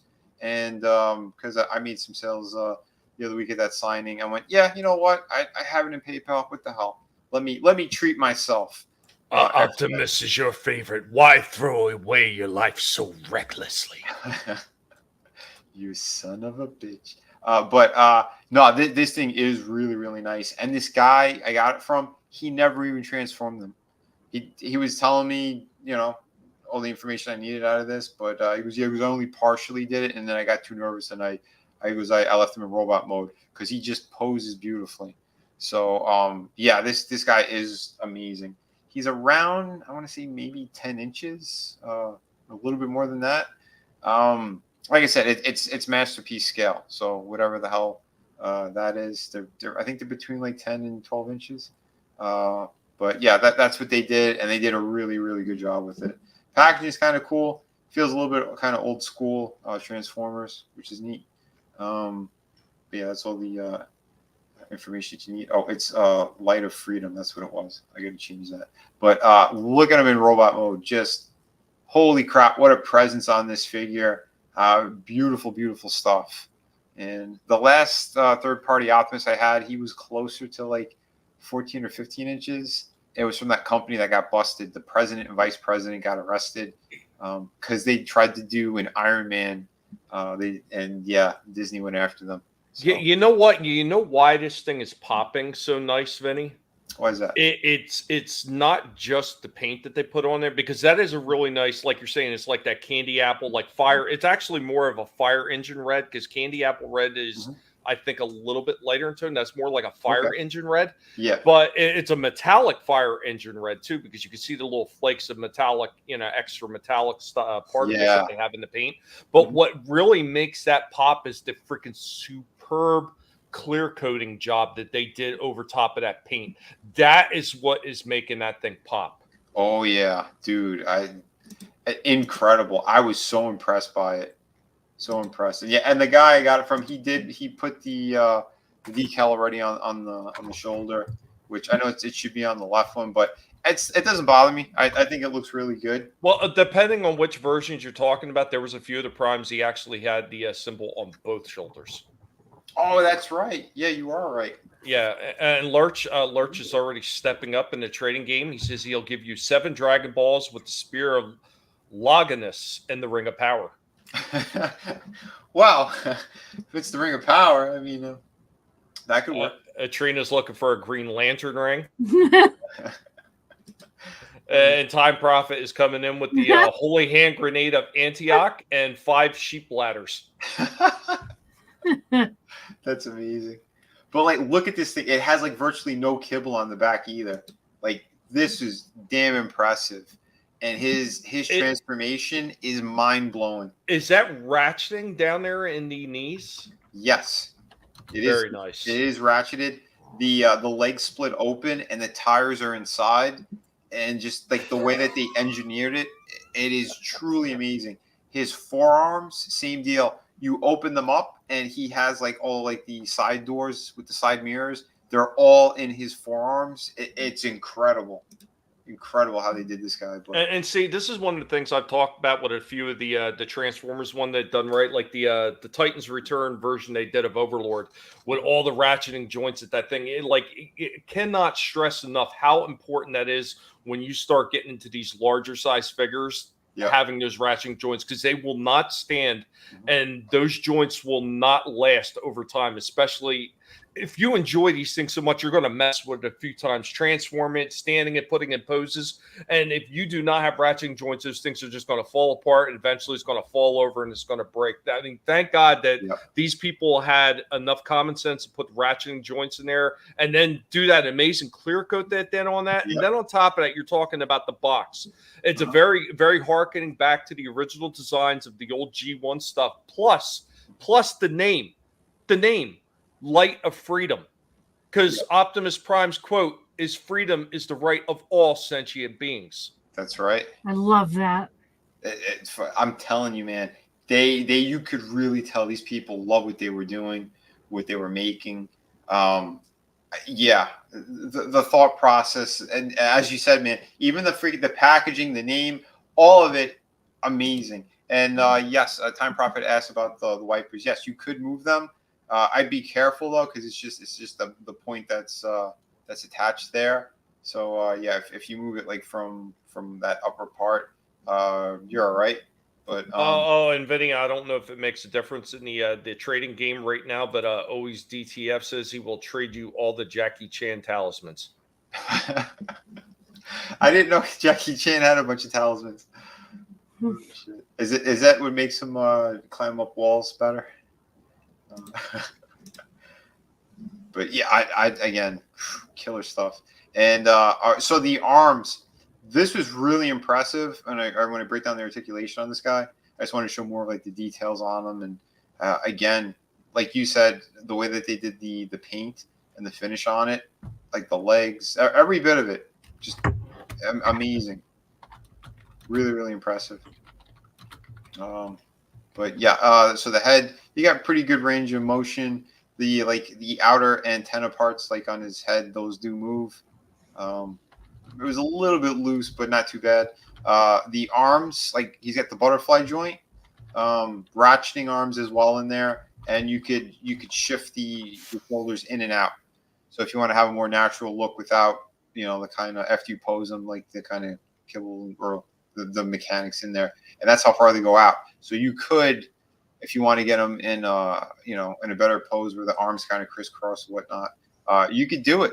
So that is amazing. And the butterfly joint is also for transformation, so that's why it works so well. We have the upper bicep cut, and there's one that's by the elbow as well, go in and out. The fingers, they all move. He's got, I think, he's got a joint on the thumb and then the ball joint. And then he has like 2 different points on the hand. So he could do a closed fist properly. He could give the middle finger. He could point. Whatever you need him to do, he'll do. And look at this. Because of articulation, he has extreme ab crunch, which is something I've never really seen in an Optimus figure. all the way back as well.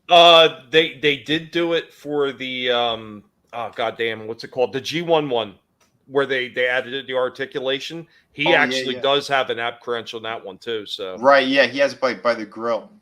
Mhm. Yeah, which is pretty neat. He does have the ratcheting joints there too. I didn't go extreme. I mean, you could do like obviously the full splits if you want. Look at those ratcheting knees. That is amazing range. Wow. So yeah, it's just you have to kind of like lift that skirt part a little bit. But yeah, toe articulation, any direction you need it to go in, it's going to go in there because of transformation. Obviously, you go even further. So that's a beautiful thing. I don't show full transformation because again, it's kind of a colossal pain, and I was trying to be as gingerly as I could with it because again, it's the first time I was transforming him. So yeah, there's the decals that he came with. I don't know if he came with it or the guy bought them and then just threw it in the box for me. But he does come with a card with and it's a thick card too. And he's got all of his stats on it, so you see how powerful he is. Which again, he's almost maxed out on everything. There's his blaster. It is ion blaster. That's right. Beautiful, and it pegs in nicely too. They did it like the other figures where it's kind of like that groove in the palm, and then you can wrap the fingers around it.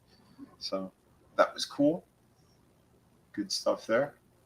But yeah, he does not come with the axe. I know this company did a couple of other versions that are more cartoon accurate, and I believe those come with the axe.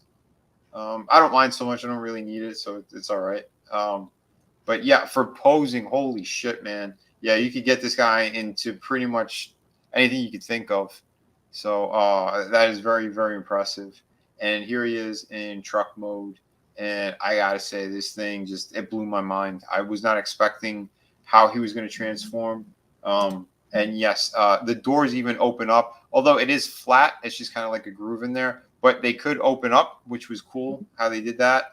And like I said, there's like a little ball joint in here. There's a couple parts that fold and unfold because it opens up and goes into his forearms.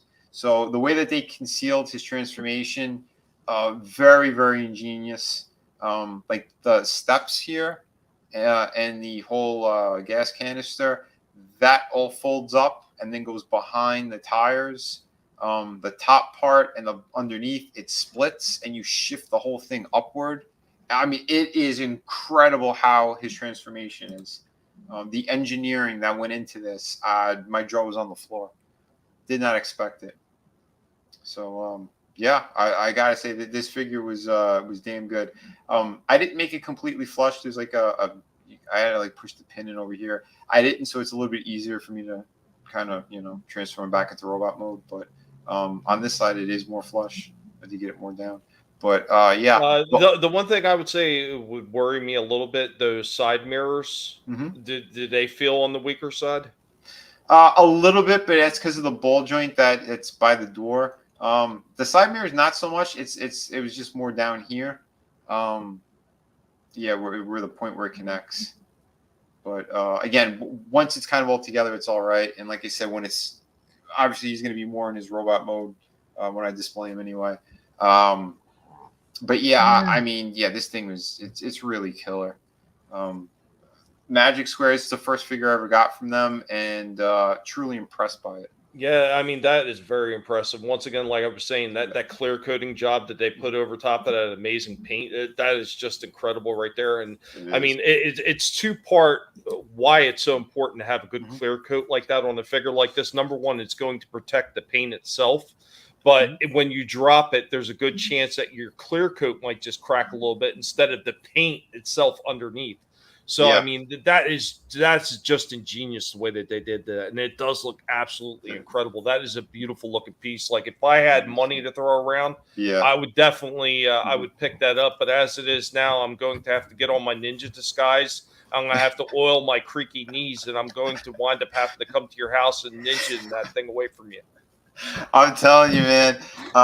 I did not expect to find him, and I was trying to see if there were any other ones. Everything else was going for like $3 or something close to that. I'm like, no. So for him that guy was able to get this guy out there for me for like $60. I'm giving it a 9.5 out of 10. I think that's what I gave it. I would have given it a 10 if it were die-cast. Yes, I agree with you there. Diecast would have been something else. I kind of understand why they didn't. And again, if it's lighter, it's going to be easier to ship because they know a lot of their market is going to America. And if they're like a Chinese or Japanese company or something, yeah, it's going to be cheaper to mail them. And yeah, and that's the Origins wheel jack that he's next to from what is the Legacy line. So he's a wider figure because you could actually put the Origins Bumblebee inside of the back compartment. Like that whole thing opens up. I need to find where I put mine, but yes, I'll eventually review it. I know someone else is planning something with that figure in particular. Yeah, I'm going to let you do the regular review on the show when you're ready, and then I'm going to do some kind of stop motion for it. So yeah, that's going to be awesome. And here's Sandstorm in his helicopter mode. To kind of show you the scale of these guys next to one another. But like I said, I got really lucky with this guy. And again, I kind of found him on accident. This company also, by the way, if you are curious, there are smaller versions. That's about 3.5 or 4 inches, and it transforms almost exactly the same from what I've seen in reviews. And it's like between $40 and $50 depending. Again, because they're slightly older, and they also did a Megatron who's a lot harder to find. And then there's another company that Tommy, I believe, has the Jimbo. There's another company that it's the same scale, and so if you can't find the Megatron from Magic Square, that's on the smaller side that goes with the smaller version of Optimus. There's another company that has something similar. Yeah, Jinbo or something. Yeah, something to that nature. I mean, the only problem with that one, like I said, is it's got very sloppy joints after I transformed it a few times. It was a little bit cheaper made. That's what you get from Chinese made things, unfortunately. Yeah. Well, that's it, because I know that one, like, they reuse the mold so many times. But if it's from Magic Square, I believe like the joints and shit are a lot better. It's a lot sturdier. I only saw one person selling it, but the price was way too much. And I'm like, nah, for a small thing, no. But again, masterpiece scale though, like again, this was a steal. This really was. Vinnie, I want to thank you for bringing this one too. And Magic Square, you've interested this pig, a huge Transformer fan since before they were actually branded Transformers. And I've seen all these different masterpiece versions, but the level of care in creating this one, like with all the paint applications and everything like that it's just an amazing looking piece. The one thing I would say that is a little bit takeaway for me is that even if they decide to do a trailer, there is nowhere to port a trailer on the back end of that cabin.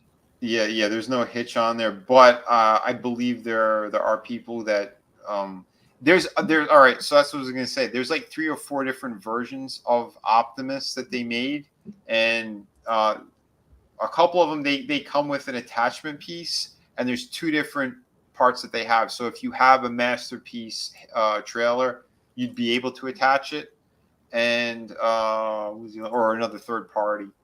That's why they have like 2 different connection points. So depending what you have.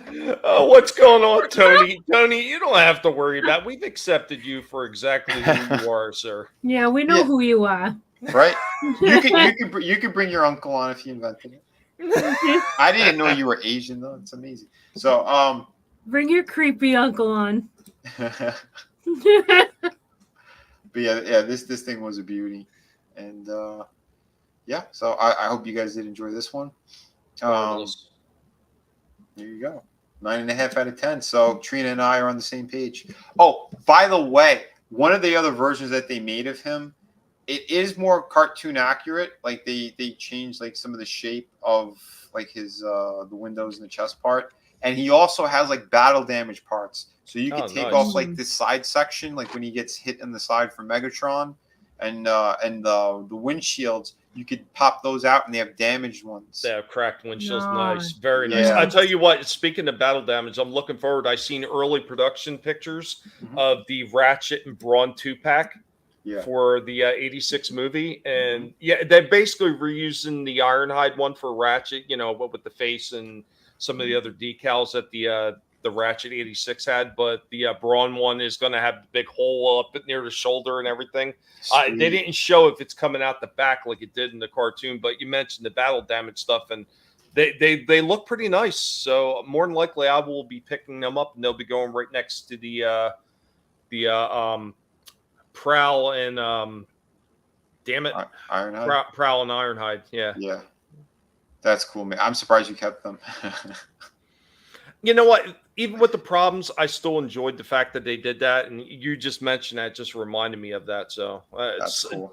Hasbro's still doing some good stuff too, but this right here, this definitely has my attention. I really want to see what other kind of figures they're doing, especially if they do a world-class looking version of Cliff Jumper like this. Oh yeah, man, I would love that too. So I fingers crossed they continue making these and they don't get busted or nothing. But yeah, I'm truly, I was blown away by this. And they do have the all white version, and they have the Nemesis Prime as well that they have done. And the all white version, technically Battle Convoy, or as he became known as Ultra Magnus. right. But again, they do look amazing. They really do. But yeah, this is the only one that is, I guess, I think it's in the review too. He's a little bit more real world accurate, and the other one is a little bit closer to the cartoon itself. So you know what this kind of reminds me of, the overall design. It does really remind me of some of the IDW versions that they were doing, like when they were really hitting their stride. Because when IDW first took over. They were doing some of that crappy looking Michael Bay type designs. And then they started leaning back more into more of the G1 aesthetics of the characters, and somewhere across in between Sunbow and Marvel Comics. But then they stepped it up a notch. And a lot of their drawings of Prime look just like how this looks. So that's pretty amazing shit. And this definitely has my attention. And I'm definitely going to be paying attention to see what else this company is doing. And if I could find some way to squirrel some money together and pick up something like this, I would definitely be interested in that, because that's an amazing piece. Yeah, that's what, like I said, I got lucky because I did that signing, and my friend, he bought a couple pieces from me. I'm like, okay, I'm going to treat myself. So I treated myself. Yeah, I hear you, Chaos Way. Everyone is a veteran now. And he's Superman. Lurch says Tony's uncle will be some 70-year-old Japanese guy and be like, "Hey, I invented Diaclone in 1980." Well, that actually would have been 1978 or 79 that Diaclone was actually created. Oh no, that's you've activated Tommy's autism.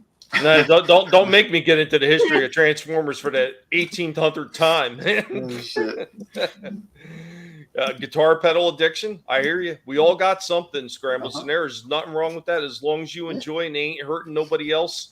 Right. Well, within reason, because there's some people that deserve to be hurt. That's also true. Gundam Wing is my favorite. Some people on this panel. Trina, we've talked about this. We've talked about this. Wait. It's like Pete said, I got a wall of text here. What do we do now? Yeah. Okay, I'm gonna get into my last full review here, and we are bringing back. It's been a while now, but we are bringing back Collectable Past trivia. Everybody, let's see if you can get this one. The pig makes them as hard as I possibly can.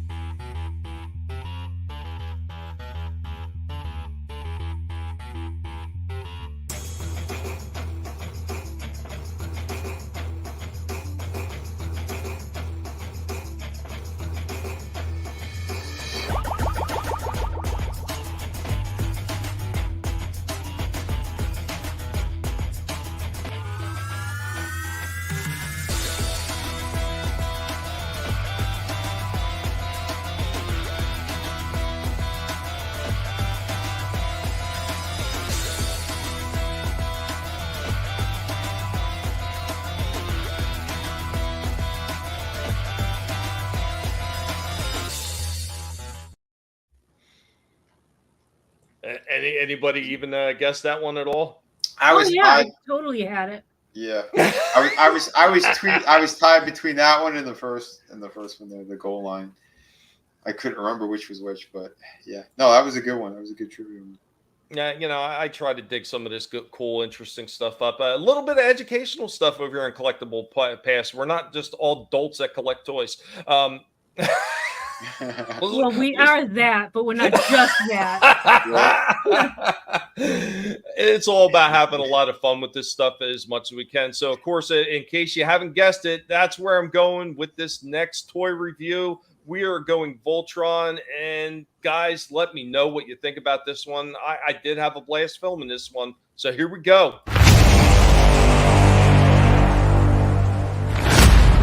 Welcome back as we are hanging out with Dark Helmet.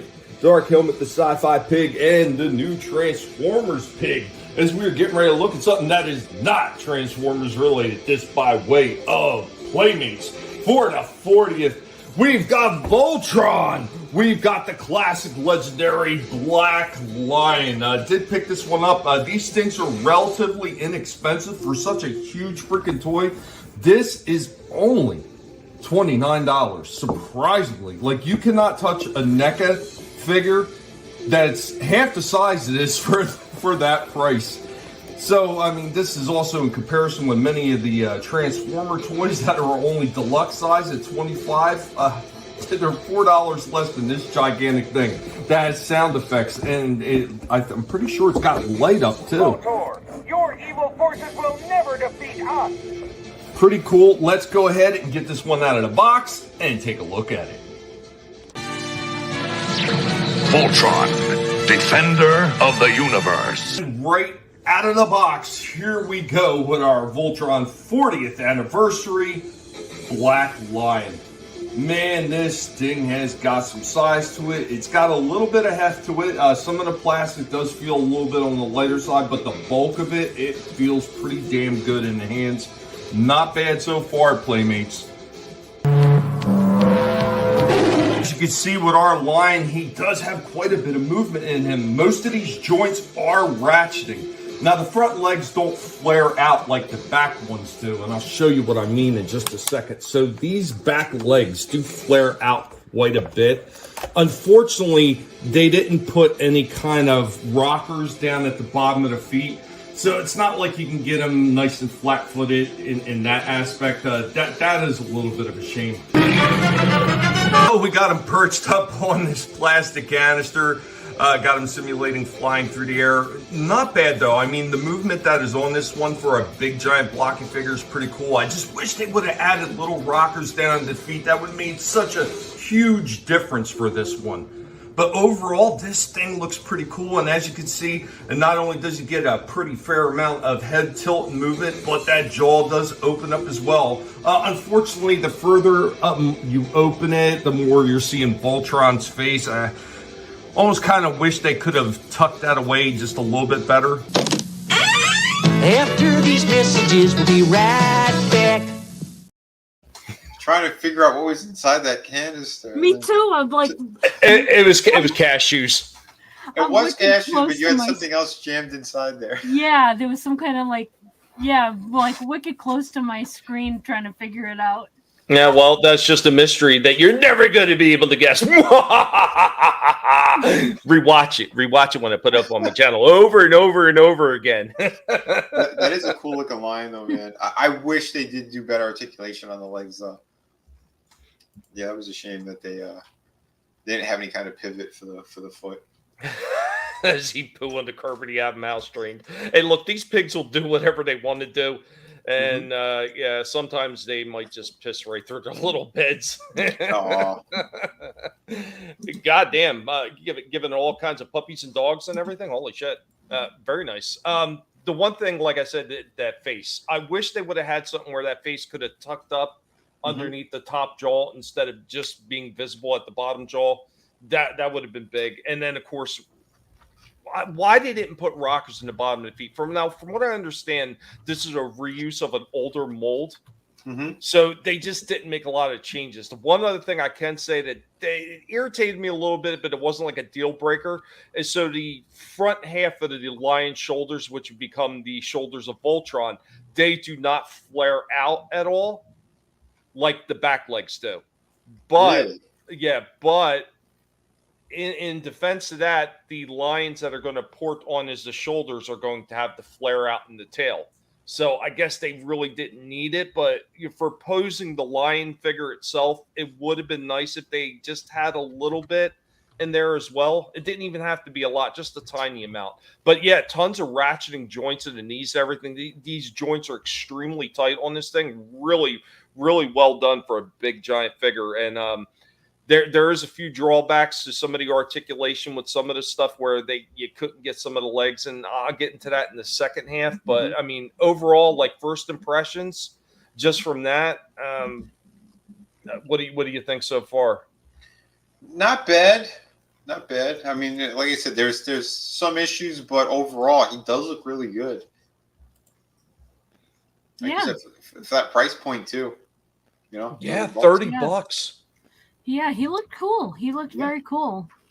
Not as good as Transformers, but cool. The one nice thing is, though, since he's only 30, all the rest of the lines are only price pointed at 20. Unfortunately, all my stores have been sold out, and I can only imagine these no good, rotten, stank ass scalpers that are taking these things, because I have seen a few on eBay selling for like $80 or more. And I'm like, are you fucking kidding me with this shit? Not saying anything from Lurch here. Oh no. Okay. Yeah, I was just about to write in the chat. I forgot that this is broadcasting on both Tommy's and Vinnie's channel. So Lurch is in in what, Tommy's chat right now? I believe so. Yeah. Okay. Yes. Yeah, yes, that's he is. why. Okay, so DTF must be in Vinnie's chat. That's why you guys can't see each other. Gotcha. I wish they integrated the chat. That would be awesome. It would be, but they won't. Yeah, Soul Assassin, the second market, and really it is a form of price gouging what some of these son of a bitches are getting away with. And I just don't understand why some of these so-called people that want to freaking help consumers out don't do anything about it. I mean, they're more worried about freaking Ticketmaster and shit like that. Like, who gives a shit? Does anybody buy tickets from Ticketmaster anymore? I know I don't give a shit about Ticketmaster. I can't remember the last time. I think the last time I bought tickets from Ticketmaster in my area, there was still Verizon Wireless Arena, and that was years and years ago. Chaos Warriors in both. Awesome. Thank you, Chaos. It really is appreciated. And then all the people that are over there watching on X, thank you so much for joining us as well. We're not done yet. But I just want to give thanks to because you've chosen to spend your time with us and see us talk about some of these collectible items, these toys, if you will, and just have a lot of fun. And it really is appreciated every time you guys take your time to sit here and listen to us. Just talk nonsense sometimes because that's what we do. But we're all having fun here, and it just some of this stuff is just amazing, and we really do have to share it with everybody that is interested in this stuff too. Another super chat right here by Always DTF. Thank you so much, Vinnie. That's all you, buddy. Yeah. At what point does someone go from wanting to buy a thing to resell later, being a scalper? The scalpers, those I don't know, man. Those guys are just evil. Well, yeah, I would say that a scalper is someone who basically buys in bulk just for the purpose of just to flip them like on another website like eBay or some other marketplace. Right. Buying one toy and then like say reviewing it and having it for a while and then reselling it, that's not scalping. No. That's something I've seen multiple times. I've done it once or twice before, like where it's just like I'll buy it like right away, kind of review it, not be that impressed by it, and either see if someone else I know wants it. Because I know a lot of these things they're not easy to find either. Some of those figures, right? So again, because of the scalpers and because they short order them in a lot of stores. So like before I attempt to either bring it back or sell it to somebody else, I'll normally see if my friends are interested in buying it. And then we usually do that. But and then there's also times where it might be just a figure or a line like you don't really care about anymore. Like you're like, oh, I'm not such a big fan of Star Wars because they ruined it. I'm so sick of it. It's all watered down. Let me get rid of this collection of Star Wars stuff. You know, it's stuff like that always happens too. But those resellers, the scalpers themselves, they literally find out when items are coming to stores. Yep. They'll have the codes for them. They'll know the day they arrive, and they're there right when the store opens up. And then they go and they demand for these things out of the back. Yep.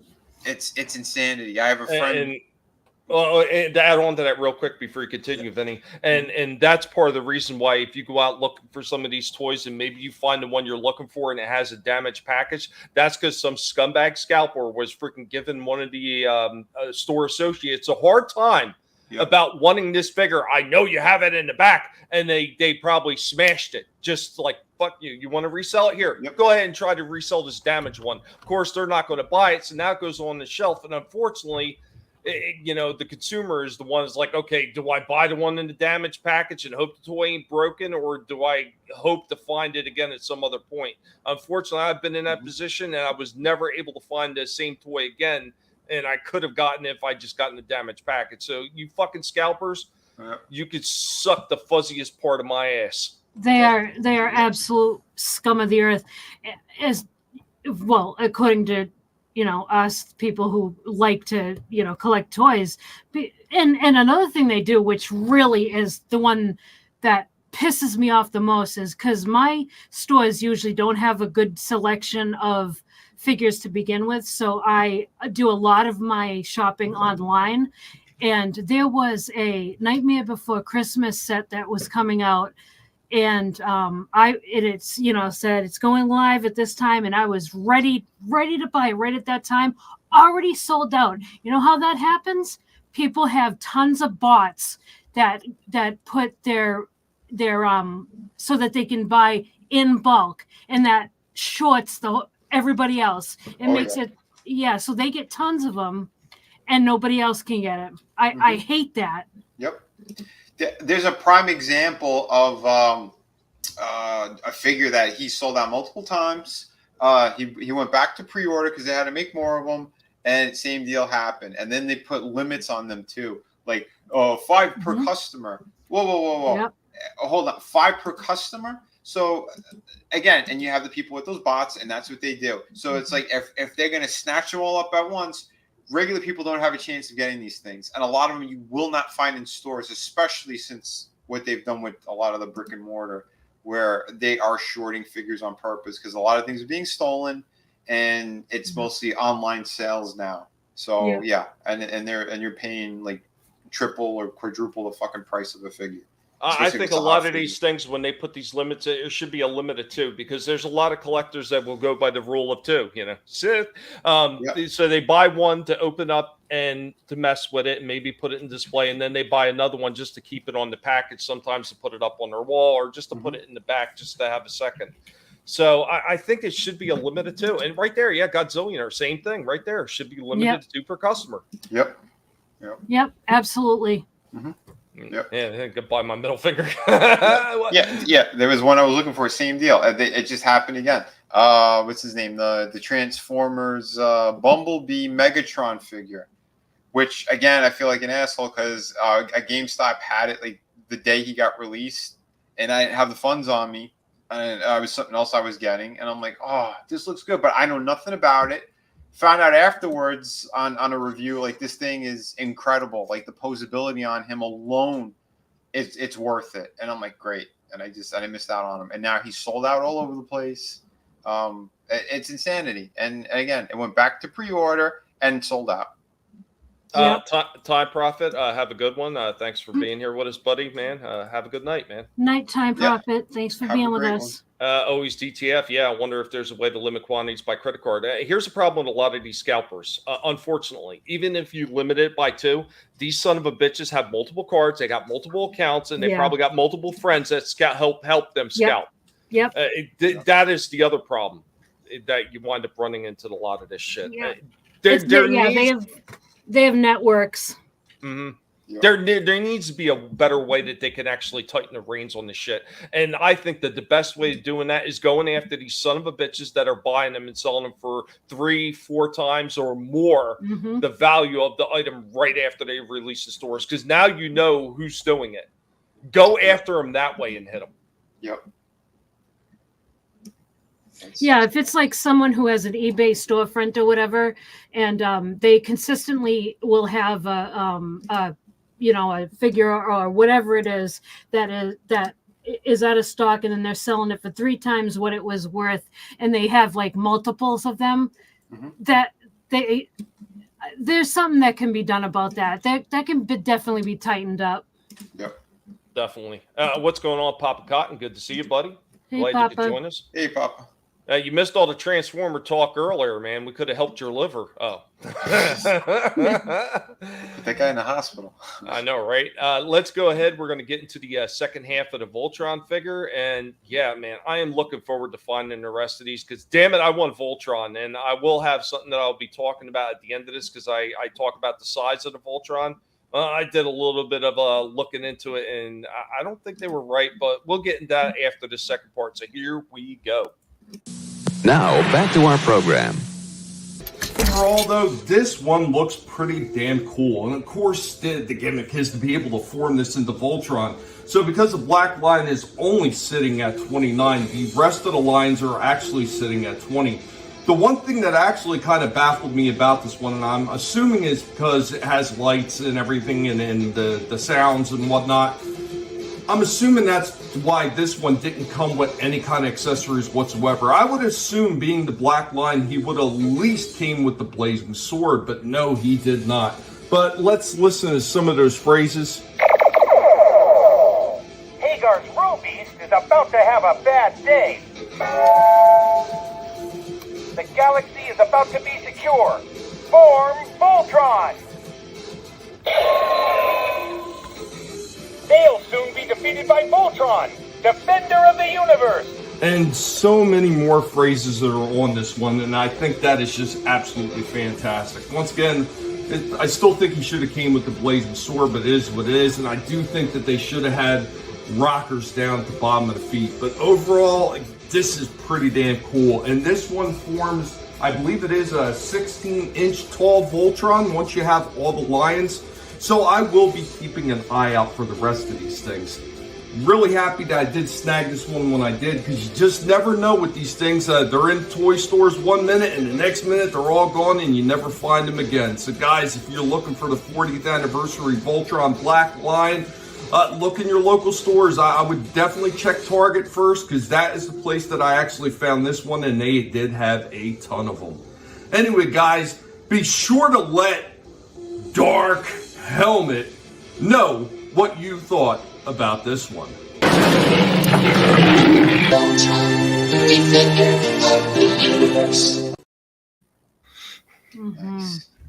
Okay, so yeah, my score for that definitely went up with the voice and the lights. I like it.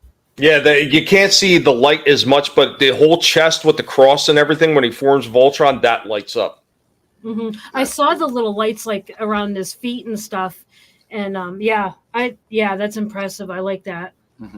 I think it's a beautiful piece. Like, once again, if they would put rockers in there, I would have gave it a 10, but because there's no rockers in that feet and it's kind of look awkward when you flaring his legs out, that's why it came down to a 9. But I mean, overall, a beautiful looking piece. Now, they say on the package that it's a 16-inch tall Voltron. Now, when I measured just the black line alone, like I transformed him into the part where he'd be the center of the chest and everything, and just going from the top of the head down to where the lines would plug in, that section alone was a little over, I think it was a little over 11.5 or 11.75 of an inch. There's no way that the lines on the feet are only 5 inches or so. Or 4 inches. It's well over that. So this thing is well over 16. I think I estimated that probably Voltron is coming into 18 to 19 inches tall. Oh, wow. When he's fully assembled. Nice. Yeah, it's going to be impressive. Holy crap. Now, Yeah, I was so glad I grabbed it. Like I said, my Targets had a bunch of these. I didn't see any in Walmart whatsoever. Nowhere. I don't know if these were Target exclusives only, or I didn't notice that. But I will say that both of my Targets, at least 2 out of the 3, they did still had a bunch of these black lines sitting in there. Okay.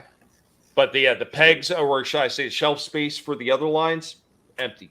Every last one of them were empty. Now, I don't know if they didn't come in yet, or if they came in and somebody swiped them all. That I don't know. See, that's why scalpers are scumbags. But I'll tell you, I haven't seen any of them in any stores here. So I don't know. Maybe it's just, again, that magical Targets by you. I don't know. I don't believe that Target exists. I think it's all made up. I don't think it's real. What are you saying? I'm jumping into a crazy portal and just snagging these things right off the back of the trucks? I think, yeah. I think you have the guinea pig collection. They're wearing their masks, their COVID masks, and they're running into these stores. And I'm sorry, they're stopping their trucks before they get to the stores, and that's how you're getting them. Yeah, Tommy knows a guy that knows a guy that it fell off the back of a truck. Fell up. Yes, exactly. My Target is racist. They only have the black lines. They only got the black line, the blick lines, as Etep would say, the blick lines. I can't say it like him. He's got that down pat. Yeah, I don't know if it's an exclusive or not. That's a good question, though. Yeah, I'm not sure.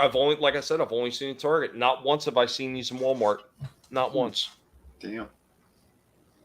And even though I don't have the funds that I normally would have, before everything went to shit. Thanks, politicians. Fucking scumbags. But, I still go out to the stores and I still check anyway. Like even, I go out with the wife. She's, you got to go check the toy aisle and film stuff. I was like, yeah, She'll just wander around aimlessly while I go film toys. For us, it's the opposite. Like I'm the one who's like beeline to the toys. Well, that's what I do every time I come in the store. So my one Target when I first walk in, and I always walk in because there's double entrances. I always walk in. My one store is the left-hand side entrance, and as soon as I walk in, I make it a hard left and right around the Pokemon stuff and the Power Wheels, and right to where the NECA and all this other stuff like the Voltron figures and everything would be. And then I go from that through the CD aisle up to the main toy aisle. And then after that, then I get the stuff that I actually came to the store for, whether it's lettuce or whatever for the pigs. Right. But it's toys first. Got priorities, people. Priorities. Yep. You're not wrong. Oh yeah, well, when we go to Target, it's for the toys. Yeah, I was gonna say that. I want to ask you guys, how many of you had the same problem where you had to specifically go to the store because you needed certain items and completely forget the items, and you like, oh, I got this awesome new figure. Yeah, I've never done that myself, believe it or not. However, that trip will take 10 times longer because I found a whole bunch of cool shit that you sit there and ponder in the store. Yep. Yep. Same. Oh shit. It's an addiction. Yeah. Maybe just totally a little bit. Anything else? No. No. Okay. All right. Well, before we get into regular talking points, because guys, even though we've showed off most of the toys and everything like that, we do get into talking points about stuff that is upcoming. I do have one more thing, and this is the toy hunt. This is what I do 90% of the time when I go out to the stores, even when I know I don't have the money to buy anything. I will check out to see what's on the shelves. And for all the easily offended automatons that sometimes leave comments on my freaking short videos showing off the toys and the shelves, I am not there stealing from your kids, you special people. I am filming this shit so I can give people informed decisions of where to go look for the stuff that they want to get, whether it's for themselves or for their kids. So without further ado, let's get into our Collectable Past toy hunt.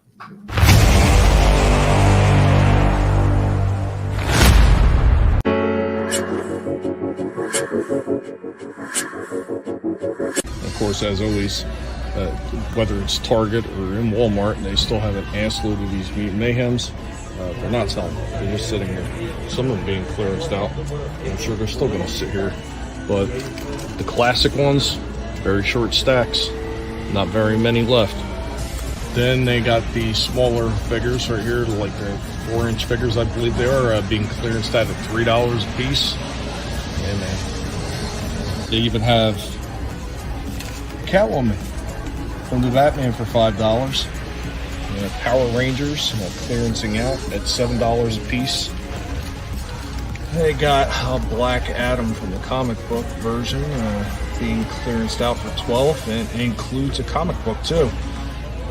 Also clearancing out is most of these McFarlane DC Universe, $5 for that one for Batman Duke Thomas, $7 for the Vampire Robin, $7 for their Owlman, $5 for Cyclone. And looking over here in Walmart also with their superpowers off being clearanced for $4. So if you guys are looking for superpower figures, now's the time to pounce on these things. $4 to get clearanced out. The Invisible Jet now being clearanced out at $9, so check it out. Checking out what they got over here in a Walmart, and they got a few of these X-Men 97, Goblin Queen, Executioner, let's see, Jean Grey, they got Magneto. That's about it. This one looks a little worse for wear. Looks like somebody stomped on it.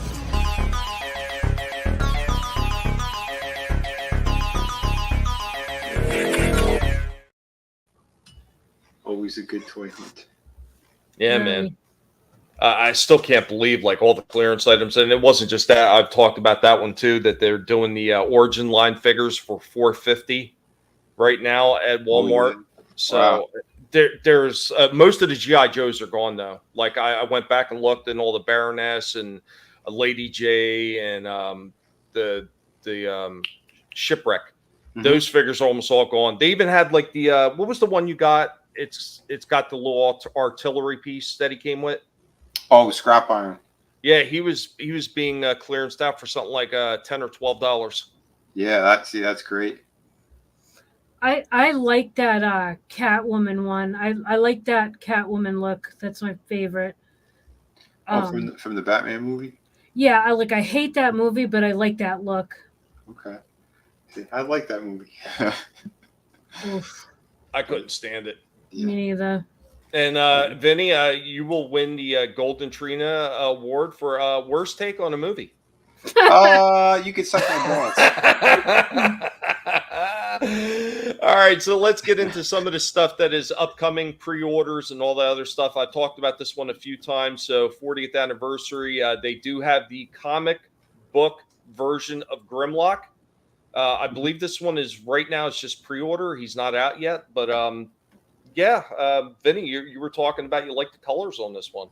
Yeah, I thought it was pretty good. At first, when you told me, like, I'm like, what? Another freaking paint job on this guy? Like his thighs kind of bothered me, and then like seeing him overall, like in the dinosaur mode, it's just like little hints of the blue that you could see there, and it really pops and it looks good. There's something about it I like, and like the crown on his head too. Like that's pretty dope. It is nice to see that they included something different, because with that G2 Universe unreleased artwork one, there was nothing extra in it. This one at least does have something extra with the crown. Mm-hmm. Yeah, that is nice. Oh, so how many are you going to get? 3 of them? Nah, yeah, right. Even if I could afford the most I would ever buy is 2. I would never go above that. The only time I will buy more is if I really, really run across a great deal and I want to get a few of them in case, I run it like the Soundwave one that you wanted, and I just happen to bought a second one. Oh, dude, I got a second one I could send to you. So yeah, man, I still appreciate that, because I never saw that guy in stores ever, and the aftermarket is just retarded on those things. Yeah, I hear you, Cass. I hear you. They ruin everything. The sons of bitches. Also, Transformers got some of these guys coming out. Forgive me, I don't remember all their names, but I mean the one in white looks pretty interesting, pretty neat looking. Yeah, that is something different. It's almost got like that rocky, like that Magnus character they got. That's all rock. Which I've been looking at him. His price is coming down, so I may wind up being able to get him if that price keeps coming down. Okay. Yeah, I don't like the paint job on that top one, but it looks like it's a solid transformation. Probably similar to a lot of other molds that they had, judging by like the legs and stuff. Like I could already picture how he transforms. The one on the bottom, I don't know. The colors are better, but something about it's kind of weird. I don't like the way the legs look at all. Those are off, and I hate when they take off the whole top part. Like it's not part of transformation, but they use it like a weapon, like a shield or something. Yeah. Like, nah, that's not. You need to have make the whole thing a solid transforming piece. His legs look like action figure legs. Yes. It's weird. Yeah, it is weird. They need to be blocky. And then he's got those really flat feet. They're all black too. It doesn't even work with the rest of his design. It looks like he's wearing old man boat shoes. Kinda. Rocks. Is it a female figure? That I don't know. I'm not familiar with this figure. It's part of like the shared universe stuff throughout all different generations of Transformers. So I'm not familiar with them at all. Are these little mini figures? No, these are deluxe figures. Oh, okay. Yeah, these are the standard $25 figures. So the one, like I said, the one in the middle, yeah. The other two, nah. No. They also had this one too. That's not too bad. Cool. Not crazy about the colors, but he does look good. Like the actual, like the robot itself in the vehicle mode. Yeah, it's a little bit different of a design. It's I think it's interesting. I don't know another one. I don't know much about the character, but is he a Decepticon or an Autobot? That is another thing I'm not sure. It was very ambiguous the way they put the pictures up. Huh. The sword's cool. I like that too. That's something different. Yeah, I love the translucent plastic that they use for some of these. Yeah, and it's different from a lot of their other translucent shit. I like it. Not too shabby. So, and any other thoughts, Trina? No, I like it. That the ship reminds me of something that would be in Star Wars. Yeah, kinda. It was a different paint job, yeah. I'm going to move on over to Mezco. Now, I don't know how old these are, but I just seen them recently, and I thought maybe you guys would appreciate that. I was never into the show, but I know many of you were, so. Oh, yeah. Breaking Bad. Oh, man. Awesome. Is this a full solid piece? 6-inch action figure. Huh. Vominos Past. Oh my god. That's awesome. So if you like that, you'll probably like this one too. Oh no, these are awesome. These are good. I think that these are like reissued and repainted. Because this one looks really familiar. I think that they did have a version of him in the past. But yeah, he looks really good though. That is a cool set. It is. Yeah, oh man. Yeah. I gotta think about that. Trina's already freaking counting change. Right. It's like, what can I sell of the Misters? Oh, well, he don't need that, and he don't need that. So one of the other things we're going to juggle back over to Transformers just a second. We were talking about the Hot Wheels Optimus Prime. So this one is courtesy of Rodimus Primal over on Twitwats. He had shared this earlier. He does have a review of it up because somehow he managed to get his hands on one. So yeah, that little tiny G1 looking Optimus Prime is a Hot Wheels version of Optimus Prime. That is impressive. Wow. That is really impressive. Holy shit. Now, I don't know how much diecast because I didn't have a chance to watch his review. I'm going to probably do it later on. But damn, pretty cool looking piece overall. And I got to say, if I do by the struck of luck or luck, whatever, and do come across this, I more than likely will be snagging it. Yeah. Yeah, if I see him in stores too, man, yeah, I'll let you know. Yeah, I don't care if I got to knock some people over and take their pocket change, but I'm gonna get this one somehow. Yeah. And is he gonna be in the Hot Wheels section? Like, yes, he should be. Yeah. Okay. Great. Because they had a few other ones in the Hot Wheels section that they had like partial transformations, like the old the micro lines that they had for Transformers back in the day. Uh-huh. They had a few of those over in the Hot Wheels section, so this more than likely would be there too. Because they had Jada ones over there that didn't transform, and maybe they had a picture of the character on the bottom of the vehicle, like a Burger King toy or something. But yeah, I've seen those. Yeah, but is this guy? He is officially out right now. I am. This is again 100% not sure. All I know is that Rodimus said that somebody sent it to him, so I'm assuming it is out, unless somebody got it as an early release. Because some people get the early releases because Lucky sons of bitches. Mm-hmm. All right, but you can't just tease us like that. So find out, and then call me. All right. Getting back over to upcoming releases for the summer. This summer, G.I. Joe. We got this piece right here. Oh yeah, this thing looks good. Ferret Scout and Cobra Ferret. $54.99. Yeah. Good luck finding it, because like again, anything that even comes with like a vehicle type thing like this, yeah, they're like all sold out or pre-sold out months in advance. Bastards. And then we have that. Oh, that's nice. I thought that looked really clean. I was like, damn, that's pretty impressive for a retro recard one. Yeah, those snow ones look freaking great. And then continuing the retro ones. Mm-hmm. Cobra Eel. Yep. That was good. And then your boy Beachhead. Yeah, he's the one I was missing. Out of our, kind of like the main old school line of G.I. Joes. Well, there you go, man. There's a second chance coming. Fingers are crossed, but we know how it goes. Pretty interesting. That is all I have on my end. Vinny, anything else you want to delve into? Do you want to ever so briefly touch on the nonsense with unfortunately one of the toy companies that we've been backing for a long time? Oh, the NECA stuff? Yeah. I didn't bring up any pictures for it. I'm sorry. I was running behind getting all these. So yeah. Let me see if I can even find this stupid thing. I just find the whole thing disappointing. Yeah, I found it.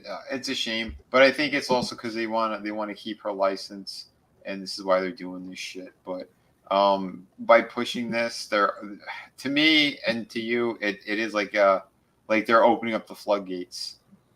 And granted, I know how these companies are, and again, I work with them. I have friends that still are doing work with them. Let me open this up. But yeah, so what we're talking about is this. The Pride version of Elvira that they're forcing. And I know this is her. This is Cassandra. She's literally, again, because she's been a lesbian or something for, 2 decades or some shit. Or however long it was. And they're pushing for another version. Again, even with this flag, this is really, really irritating. Because they're pushing ideology, and this is a toy company. Well, that is her. I mean, she. Have you seen her Twitter? Yeah, I try not to. This is her Twitter. This is You're looking at it. Yep. And again, we know NECA, and they can't help themselves with variants and paint jobs and all this other shit that they always do. So, but what I thought was a really disappointing part about that, even more so just a stupid looking figure, was the fact that they made a big to-do about how we're partnering up with this blah, blah, blah, blah, blah shit. And I'm like, oh, dear Equal Lord. rights. It's that equal rights campaign. Yeah, because they're saying that people that who are gay or whatever have no rights. And I'm like, oh Jesus Christmas. Yeah, because they're pushing retarded messages that don't matter for shit, that no one really cares about on any level. And again, it's the look at me, I want attention crowd. That's basically what that crowd becomes. Hey, Tina. What's up, Hey, Tina? Tina. When you have a chance, I got to reach out to you on Twitter and ask you a question. It's not major, just something for upcoming extravaganza we had planned with a bunch of people. When I get a chance. This way she ain't worried about why the hell is this crazy pig sending me a DM. Mm-hmm. Yeah. But An extravaganza? What's that? What did Tommy say? A Tony Danza extravaganza? Is that what you said? Yeah, something like that. Mona, Angela, yay kid, Jonathan, that's his name. Oh, what's up, Frankie? Elvira, lesbo of the night. Oh, Jesus. It's not new, guys. She's been a lesbian for a long time. Oh, I know. I just said it before. It was decades. She's with her partner, whatever. I know, but you know, like our argument was this has no place in collectibles and toys and everything. There's no point to be pushing this stuff. Why? Mm-hmm. I mean, did they not learn the lesson from Hasbro with the Star Wars figures when they were doing that shit? Nobody bought that shit. Yeah. Nobody cares because we don't want that. We just want really cool figures of characters that we really like. We don't want all the messaging shit. Keep that shit somewhere else. Yeah. No one wants to see it, and it's gonna hurt. It's gonna overall hurt their brand, you know. Because again, you have the diehard people who are collecting stuff, and when they see shit like this, it does deter people. You know. Yeah, there's a hardcore band called the Tony Danza Tap Dance Extravaganza. Tony Danza. Tony Danza, not Danza. Danza. What are you, German? Yeah, maybe. Okay. What's wrong with you, Tommy? I mean, we know there's a lot of things, but okay. Okay. How much time do you got to listen to everything is wrong with me? We've been in here for 2.5 hours. We know there's a lot wrong with you. Do you think that this character, Mm-hmm. no, I shouldn't say character. Do you think that this gimmick with Elvira, do you think that this is going to be, this is the way that NEC is going now? That's what I'm worried about. Yeah, that's the thing that we are all worried about. Because normally when there's something like this happens, then it becomes an annual thing. And if it becomes an annual thing, that means they're going to hit other properties and push the same shit. Now, again, I work with some of the people at McFarlane who ended up going over to NECA, including that guy who's kind of running shit, Randy. And I never took him for someone who would go woke, but he definitely had lefty tendencies. That's for sure. But overall, he's also a major collector. He's been collecting since he was a kid as well. I remember when I was working at McFarlane, he was telling us about his parents' house, that all of his figures still in boxes and stuff, all in the attic, all in his old bedroom and the basement. You know, and he'd visit and get stuff from them from time to time, and it was almost like he was using his parents' place as a storage unit. That's to show you how much of a major collector that guy was. So, but for him doing stuff like this, yeah, you are selling part of your soul for sure to do this kind of crap. Now, granted, yeah, she could have been pushing it as well, but I do think it was more of a, hey, let's do another variant. Hey, we need another. You still sell. You're still in a whole bunch of stores. Yeah, let's do this. Oh, it's perfect too. We could milk it for the whatever the month is there. Yeah, and that's it. Just seems funny they announced that right at that point. You're like, really. Yeah. And like Trina said earlier, I do believe this is 100% her pushing it, but the fact that they just caved and bent the knee and say, oh yeah, well, we're going to partner up and we're going to do this and we're going to do that. Like, yeah. Yep. Yeah. So as far as doing a Pride character, Okay, so when NECA has the rights to do a figure, do they have the right to do whatever they want to that figure, or do they have to like be like, we want to do this with, like, say you have Tobey Maguire's Spider-Man, okay? They get the rights to make Tobey Maguire's Spider-Man. Just I'm just throwing that out there. I know that won't happen, but and then NECA, has that. Do they have then the right to make a gay suited Tobey Maguire Spider-Man, or do they have to get permission to do that? They would have to get permission. Yeah, because there's a certain amount of guidelines that these companies that own the franchises will allow them, and they have to work within those limits. Now, considering this thing is Elvira, and it's not necessarily tied to any film or anything like that, the only person that they got to worry about is her. Yeah, it's her own brand. So okay, so maybe that is a saving grace then, that they can't just say, "Oh, we have the rights to this figure; we can do whatever we want with it," right? Yeah, Maybe, true, this is the worry, Trina. If they're willing to do this partnership and blah blah blah blah blah to try to make themselves seem virtuous, they can try to request rights to do other weird shit like this on other figures. And if the companies are a little bit like half line step in, they may just, oh yeah, sure, go ahead. Yeah, and that's what becomes the problem, because then it's like, yeah, you're gonna taint your other brands, you're gonna piss off collectors, because again, even for me, there's only a handful of things I'm even kind of sort of looking for. Nothing is on my radar like I have to get this, but I told Tommy there's something I picked up recently from them. I'll probably end up reviewing for next week.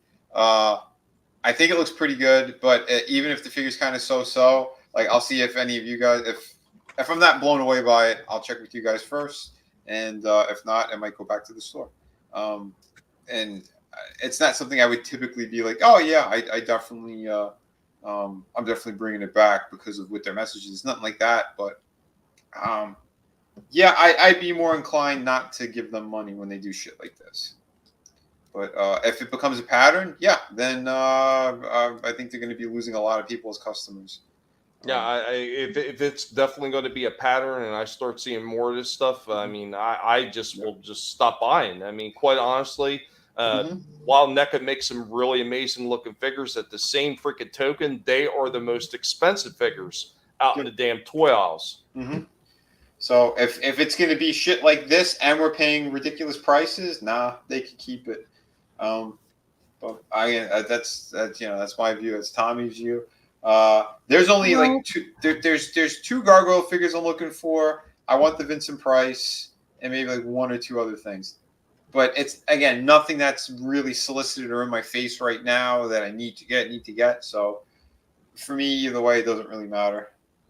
I don't know of any other company that is doing so many horror figures, and that's all I collect, really. Yeah, I know. So, you know what, and Trina, and it is the same thing. Like this is why I'm so disappointed, because they got all that TMNT Eastman and Laird stuff that I am really enjoying the shit out of, and then the crossovers with Universal Monsters.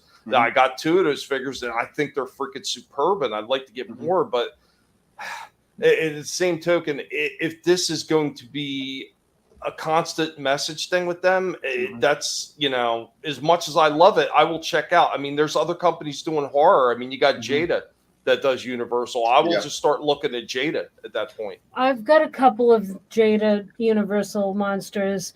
Thing is that NECA's better than those. Yeah, the quality is way higher. Yeah. It's the detail and the articulation and the accessories. But see, what the red flag to me is like, I just typed in Elvira on Big Bad Toy Store. The only company that has anything that's even showing a bit of this is NECA. Because there's a couple other companies here that have the license, and I'm not seeing the trans variant LBGTQ nonsense or whatever. It's stupid, and it just looks ugly on top of it. Well, I guess we'll see what happens. It'll all depend on how much this sells. Yeah, I don't see it selling. something like this. There's only 4 left, and it's like a really cheap kind of looking thing. Yeah, And it's just a little desktop statue. It's like a nothing. And then you look at the prices on some of these other ones. Again, even something like this, freaking $27 for the Toonie Terror one, $40 for the version with the red dress, $63 because it comes with another figure. God, thank God I got that one for you when I did, Trina. Look at those prices. Yeah, they went up significantly. Yeah, and the main one, the original one that they released, $40, she sold out. I got her right next to me. So, and that's what I mean too. Like her brand sells, but something like what we just saw, I don't think this is gonna sell for shit. I don't know, Vinnie. I don't know. This is late in I mean, it looks horrible. She looks like she's from the band Kiss, and I love Kiss. I love Kiss, but. For real, I mean, that face is terrible. It's and the paint application is just pure shit on this too. Yeah, like that. Yeah, that's what I'm saying. Like she looks like a Kiss band member. Yeah, that's pretty shitty. That's horrible. What is this, a cartoon version? It doesn't even look like her. Yeah, that face is god awful. Looks like they crossed her with freaking Dolly Parton. Yeah. Yeah, it really does. I do like the design of the dress, though. That's beautiful. Yeah, that's the first thing I was looking at. That is interesting. The bats with the swirls. Yeah, and it's Paul Stanley with boobs. SUCC suck. Yeah, you got to paint the star over her eye. No, on the Pride one. Yeah, always DTF. NECA releases message figure. People. Don't buy the message figure. NECA, surprise Pikachu face. They can't buy into it. Yeah. Scrambles. Yeah, lost respect for Elvira when she said people who don't take the jab are stupid, bad, evil, something offensive. Yep. Yep. It's a shame. We know a lot of people are dumb like that, but I like Elvira. I hate oh wait, now I can't remember her actual name. Cassandra Peterson. Cassandra Peterson, yeah. Yeah. Mm-hmm. I mean, like, look at the other NECA stuff. Like, this stuff is amazing. They do beautiful shit. Yeah, like the Alf one. They're coming out with another Alf one too, and I was like, oh man, that the new Alf version looks pretty sharp too. Oh, nice. Yeah. Because you reviewed this guy. Yeah, freaking awesome figure too. Yeah, he does look really good. But yeah, Frankie seems to think it's just her, and he doesn't think the message will span. Well, I mean, whether it does or not, we felt it was something to bring up, and it's not even just to sit there and bash. It's just that we don't want to see this. That's all. It's as simple as that. We want good quality figures hopefully for halfway decent prices too.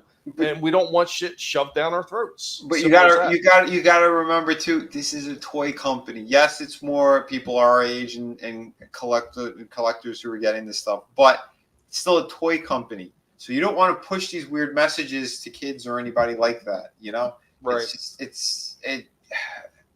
Because it will. Yeah. These do end up in stores where, Mm-hmm. Yeah. Yeah, where you can have little kids ask like, "Mommy, Daddy, when is this?" It's I don't know. Like I said, it opens up the doors for something more problematic for sure. Something almost nefarious, you would say. Yeah, one would say that. But hopefully they're not going to go that route, or they're going to see how bad the sales are. Like, yeah, we're never going to do this again. But someone still has to buy Trina this set. No. Stay golden, Trina. Stay golden. But yeah, I mean, like, I'm not seeing any other weird shit from them. So it's just the one dumb thing. So. Well, there is that gremlin in the pink Corvette, so that's kind of gay. Look at this. Trina's going at it. She's bashing. She's racist against gremlins. But yeah, I don't know. We'll see what happens. Well, there was also the Chucky figure too. And also, I saw Freddie Mercury. Yeah, everyone knows he was gay. He died of AIDS. Yeah, but even that one, it wasn't like they had like a bunch of messages tied to it. It was just Freddie Mercury. You know what I mean? Like, who cares? I don't care. They even did, what was the other guy? The flamboyant one, the piano player. Elton Liberace. John. Oh, Elton John. No, Liberace. Oh, Is Liberace. it Yeah. Liberace too? I thought I seen talks of they were going to do one. Oh, I don't know. Oh, if they do, it's because they already have the piano, so they'll probably like repurpose the piano from Elton John, which is crazy. I saw that in stores a couple of months ago. I'm like, what is this? And I opened up, the entire piano was in there. Everything was massive. I'm like, Jesus. Got so in there. Yeah, but Freddie Mercury's less gay than half the male musicians now. This is true. We've seen all that stuff with we covered on Friday with P. Diddy and yeah, but I mean, but the whole thing, and nobody cared. Nobody cared about that shit. Nobody cared at all. A big deal. So what? He was freaking gay. Who gives a shit? The music was fucking great. Who gives a damn? There it was. And this thing is even bigger. I don't like the scaling is different here on this photo. I saw this in store. This thing is freaking massive. This whole set. And there's gay. Who would even buy this? Oh, dude.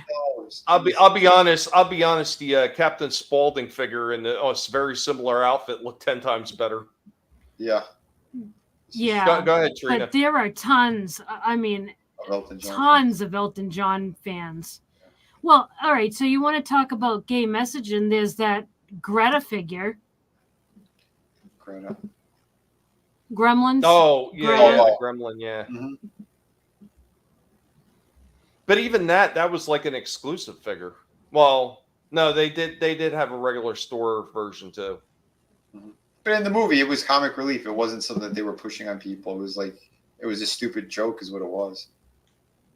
No, she took a potion. Well, he took a potion, became a female. Mm-hmm. They were just grabbing the vials. Yeah, but it was comic relief. It was a joke. It wasn't. Again, especially the guy at the end too. It was a slippery slope, Vinnie. Here's that all a text. You're hilarious. Hold on, wait. We got to do a wrestling segment for her. Oh no! If E10 pops his head into the chat, right? Did somebody say wrestling? I don't know. They still have a lot of good figures over here, but yeah, I don't know. It's been a minute since I've seen any of the NECA crap. Wait, is that which Golden Girl is that? Rose. Oh, Rose. No, I don't like her. I like Sophia. You don't like Betty White. I don't like or dislike. I liked Sophia. Sophia was funny. She had the best lines. Yeah. She was so Sicilian. It was great. Yeah. Picture it. Sicily. Right? Bologna. You son of a bitch. Yeah, there's the Spaulding. There he is. So someone needs to buy him and then put him at the piano of Elton John. Give it the finger. I like that figure, man. I picked that thing up. I thought it was freaking great. That is awesome. Yeah, he does look good. Yeah, he does. He's well done. He was so awesome in that Hatchet movie as well. Oh, yeah. Yeah, but here you go. So there was our discussion on NECA and what they're doing, and hopefully it doesn't continue. Use common sense, NECA, please. Stop. Don't disappoint everybody. Retarded. But yeah, that is just about all I think we have for today, folks. Once again, I want to thank everybody that has joined us over on the Boob Tube and of course over there on X. Why don't you do things to help creator out a little bit more? You want to compete with YouTube? Prove it. Make it better so everybody will migrate over there, and then we could tell YouTube to get our motherfucking asses. Give them the old Mike Tyson, son of a bitches. Was that chopsticks? In the face? Yeah, why not? You can play the piano with those two fingers. Oh shit! But yeah, we're going to go ahead and we're going to run around and we're going to let everybody let you know what they got going on. Let's start with Trina. Hey, I'm stuck. I can't transform. Oh, thanks. I think. Yeah, you guys know where to find me at Real Horror, REEL. That one of the shorts that I showed is already live. The other one will be live tomorrow morning on my channel, and Tuesdays on ETEP's channel we do Tuesday Night Terror Vision, and we'll be doing The Babysitter. That's a movie on Netflix. It's really good. And what else? I think that's it. It was great hanging out with you guys, and great hanging out with all you guys in the chat as well. Thank you all for watching, and yeah, I hope you all have a great night. Hell yeah. Trina, great to get you back too. Go ahead, man. Yeah, for sure. Oh, yeah, I was just going to ask, when's that Babysitter one that you're doing? This coming Tuesday. Okay. Nice. Or I should say, wait. Yeah, on the next stream. The 28th? Yeah, what is today? Yeah, it'll be the 28th. Yep. Okay. Cool. Yeah, I've been meaning to check that one out. A friend told me about that one a little while ago. It's very good. It has a sequel too. Oh, nice. Awesome. Chaos, thank you. Appreciate it. And I'm gonna kick this one on over to and all day long, I put up a dog's ass, just bang, bang, bang up his ass. That's my pleasure. I'm gonna kick it on over to me. Hey, you thought it was gonna be you, didn't you, Vinnie? You narcissistic bastard. No, what? Listen, I'm not a humble gay frog. Come on, man. I'm just being a smart ass. What else have I got in my life? Give me a break, Vinnie. Guys, thank you so much for everybody that's joined us. We always like to have fun on these toy streams, showing off everything that we enjoy. And unfortunately, there are sometimes this talks about stuff we don't want to say. And hopefully some of these companies pay attention to what's going on, because there's already been enough of these companies that folded up recently, and don't make yourself the next one on the freaking pile of companies that are eating shit right now, like McFarlane, absolutely eating shit while all this stuff is getting clearanced off and there's nothing getting restocked on the shelves. Like some of the stuff that Hasbro has done and suffering to the point where they're on the verge of bankruptcy and got to reach out to other companies and do deals because they push too much stupid political messaging in their freaking toys. Stay away from it. Make good toys. Make stuff that people of these franchises that are big fans of these franchises want to buy. That's all you need to do. It is simple. It doesn't need to be complicated. Guys, thank you so much for being here. I think Tuesday I will be having a Cage Talk, so stop by my channel on Tuesday for Cage Talks. It'll probably be on both YouTube and on X. I think I'm going to be setting them up that way from now on, just because, well, YouTube just likes to continue to play the games with this poor pig, and they show no respect to the collective whatsoever. One day when they show up at your offices and all your toes are missing and you stumble and fall all over the place because you have no way to balance you, we'll see who'll be laughing then, won't we, bitches? But guys, remember, never let anybody tell you what you can and can't say, what you should or should not think, because your silence, your compliance gives consent. And of course, next Thursday, we will be back again with the toy stream. But now I'm going to kick it over to my man, Vinnie, and he's going to let you know what he's got it going on. It's me, Mario Kartitis. Oh, no.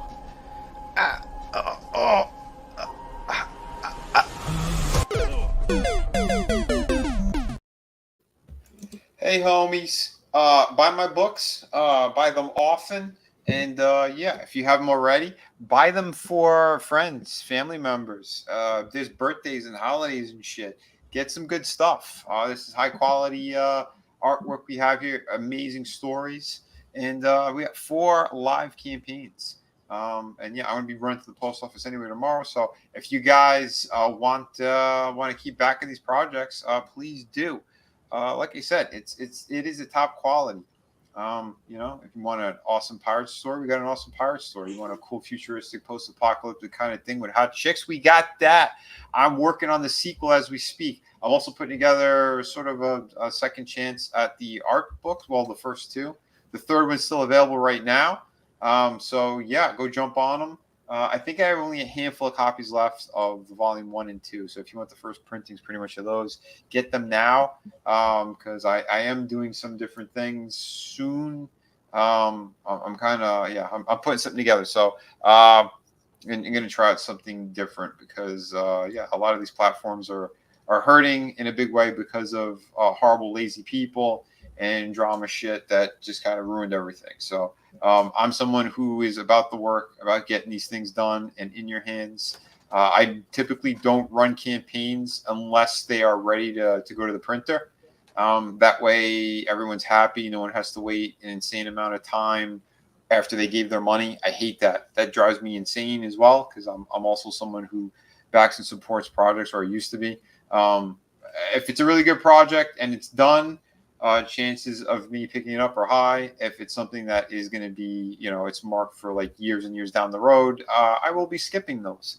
But all my stuff, like I said, 4 active campaigns, tons of great books, all shipping immediately, including, again, we got the Ghost book. We have this is the newest art book. Jump on that. The links are here. The links are in the description. I have the link tree, all that crap. Anything with a link here, go jump on it. You're going to be happy you did. I'm a former lead designer of McFarlane Toys. I've done other comic book work, just a ton of different stuff. So go check it out. And again, everything interior is like cover quality, and it's all me doing that. So hell yeah, go jump on Through the Woods as well if you want a really great ghost story, hardcover book, a glorious book. It's a fantastic book. You're going to be happy that you did. If you want some laughs, go check out my YouTube channel at Vinnie Art, especially the shorts. I've been putting up even more funny stuff. We got a whole bunch of presidential jokes. We got a whole bunch of now. Well, I'm working on some more Joe Rogan ones that are pretty funny, and Elon Musk. I put up another one right before the stream, so go check that one out. Go give it some love and support. We're at 3,000 subscribers now over on Vinnie Art on YouTube, and like I said, it's a good time. It's a glorious time. So, and tomorrow 5 p.m. we should be doing our Friday Underground stream. I'll figure out some topics for us to hit, but yeah, we get a little spicy from time to time. And once we do, we normally jump strictly to Rumble and on X, because again, YouTube can't handle our awesomeness or any kind of real world facts of what's going on. It's like, yeah, you know the censorship, just how they roll. But thank you, everyone. Every time I think about YouTube, all I can think of is Shitter was full. This is true. But guys, you heard the man. Stop back tomorrow on his channel. Check him out. Sunday roundtable. Not sure what Vinnie has planned yet, but stop back for that. And then, of course, on Monday, stop back over for our friend E-Tip, Whack-A-McCooian, the place to be reviews, and check out his Monday stream. Yeah. Don't forget, folks. We also E-Tip and I, we've been doing some video game stuff. So I don't know if we're going to be doing one tomorrow as well, but if we do, we started the Resident Evil 6. We finished Leon's campaign. We're moving on to Chris, and I believe the other guy's name was Pierce. We're moving on to their campaign.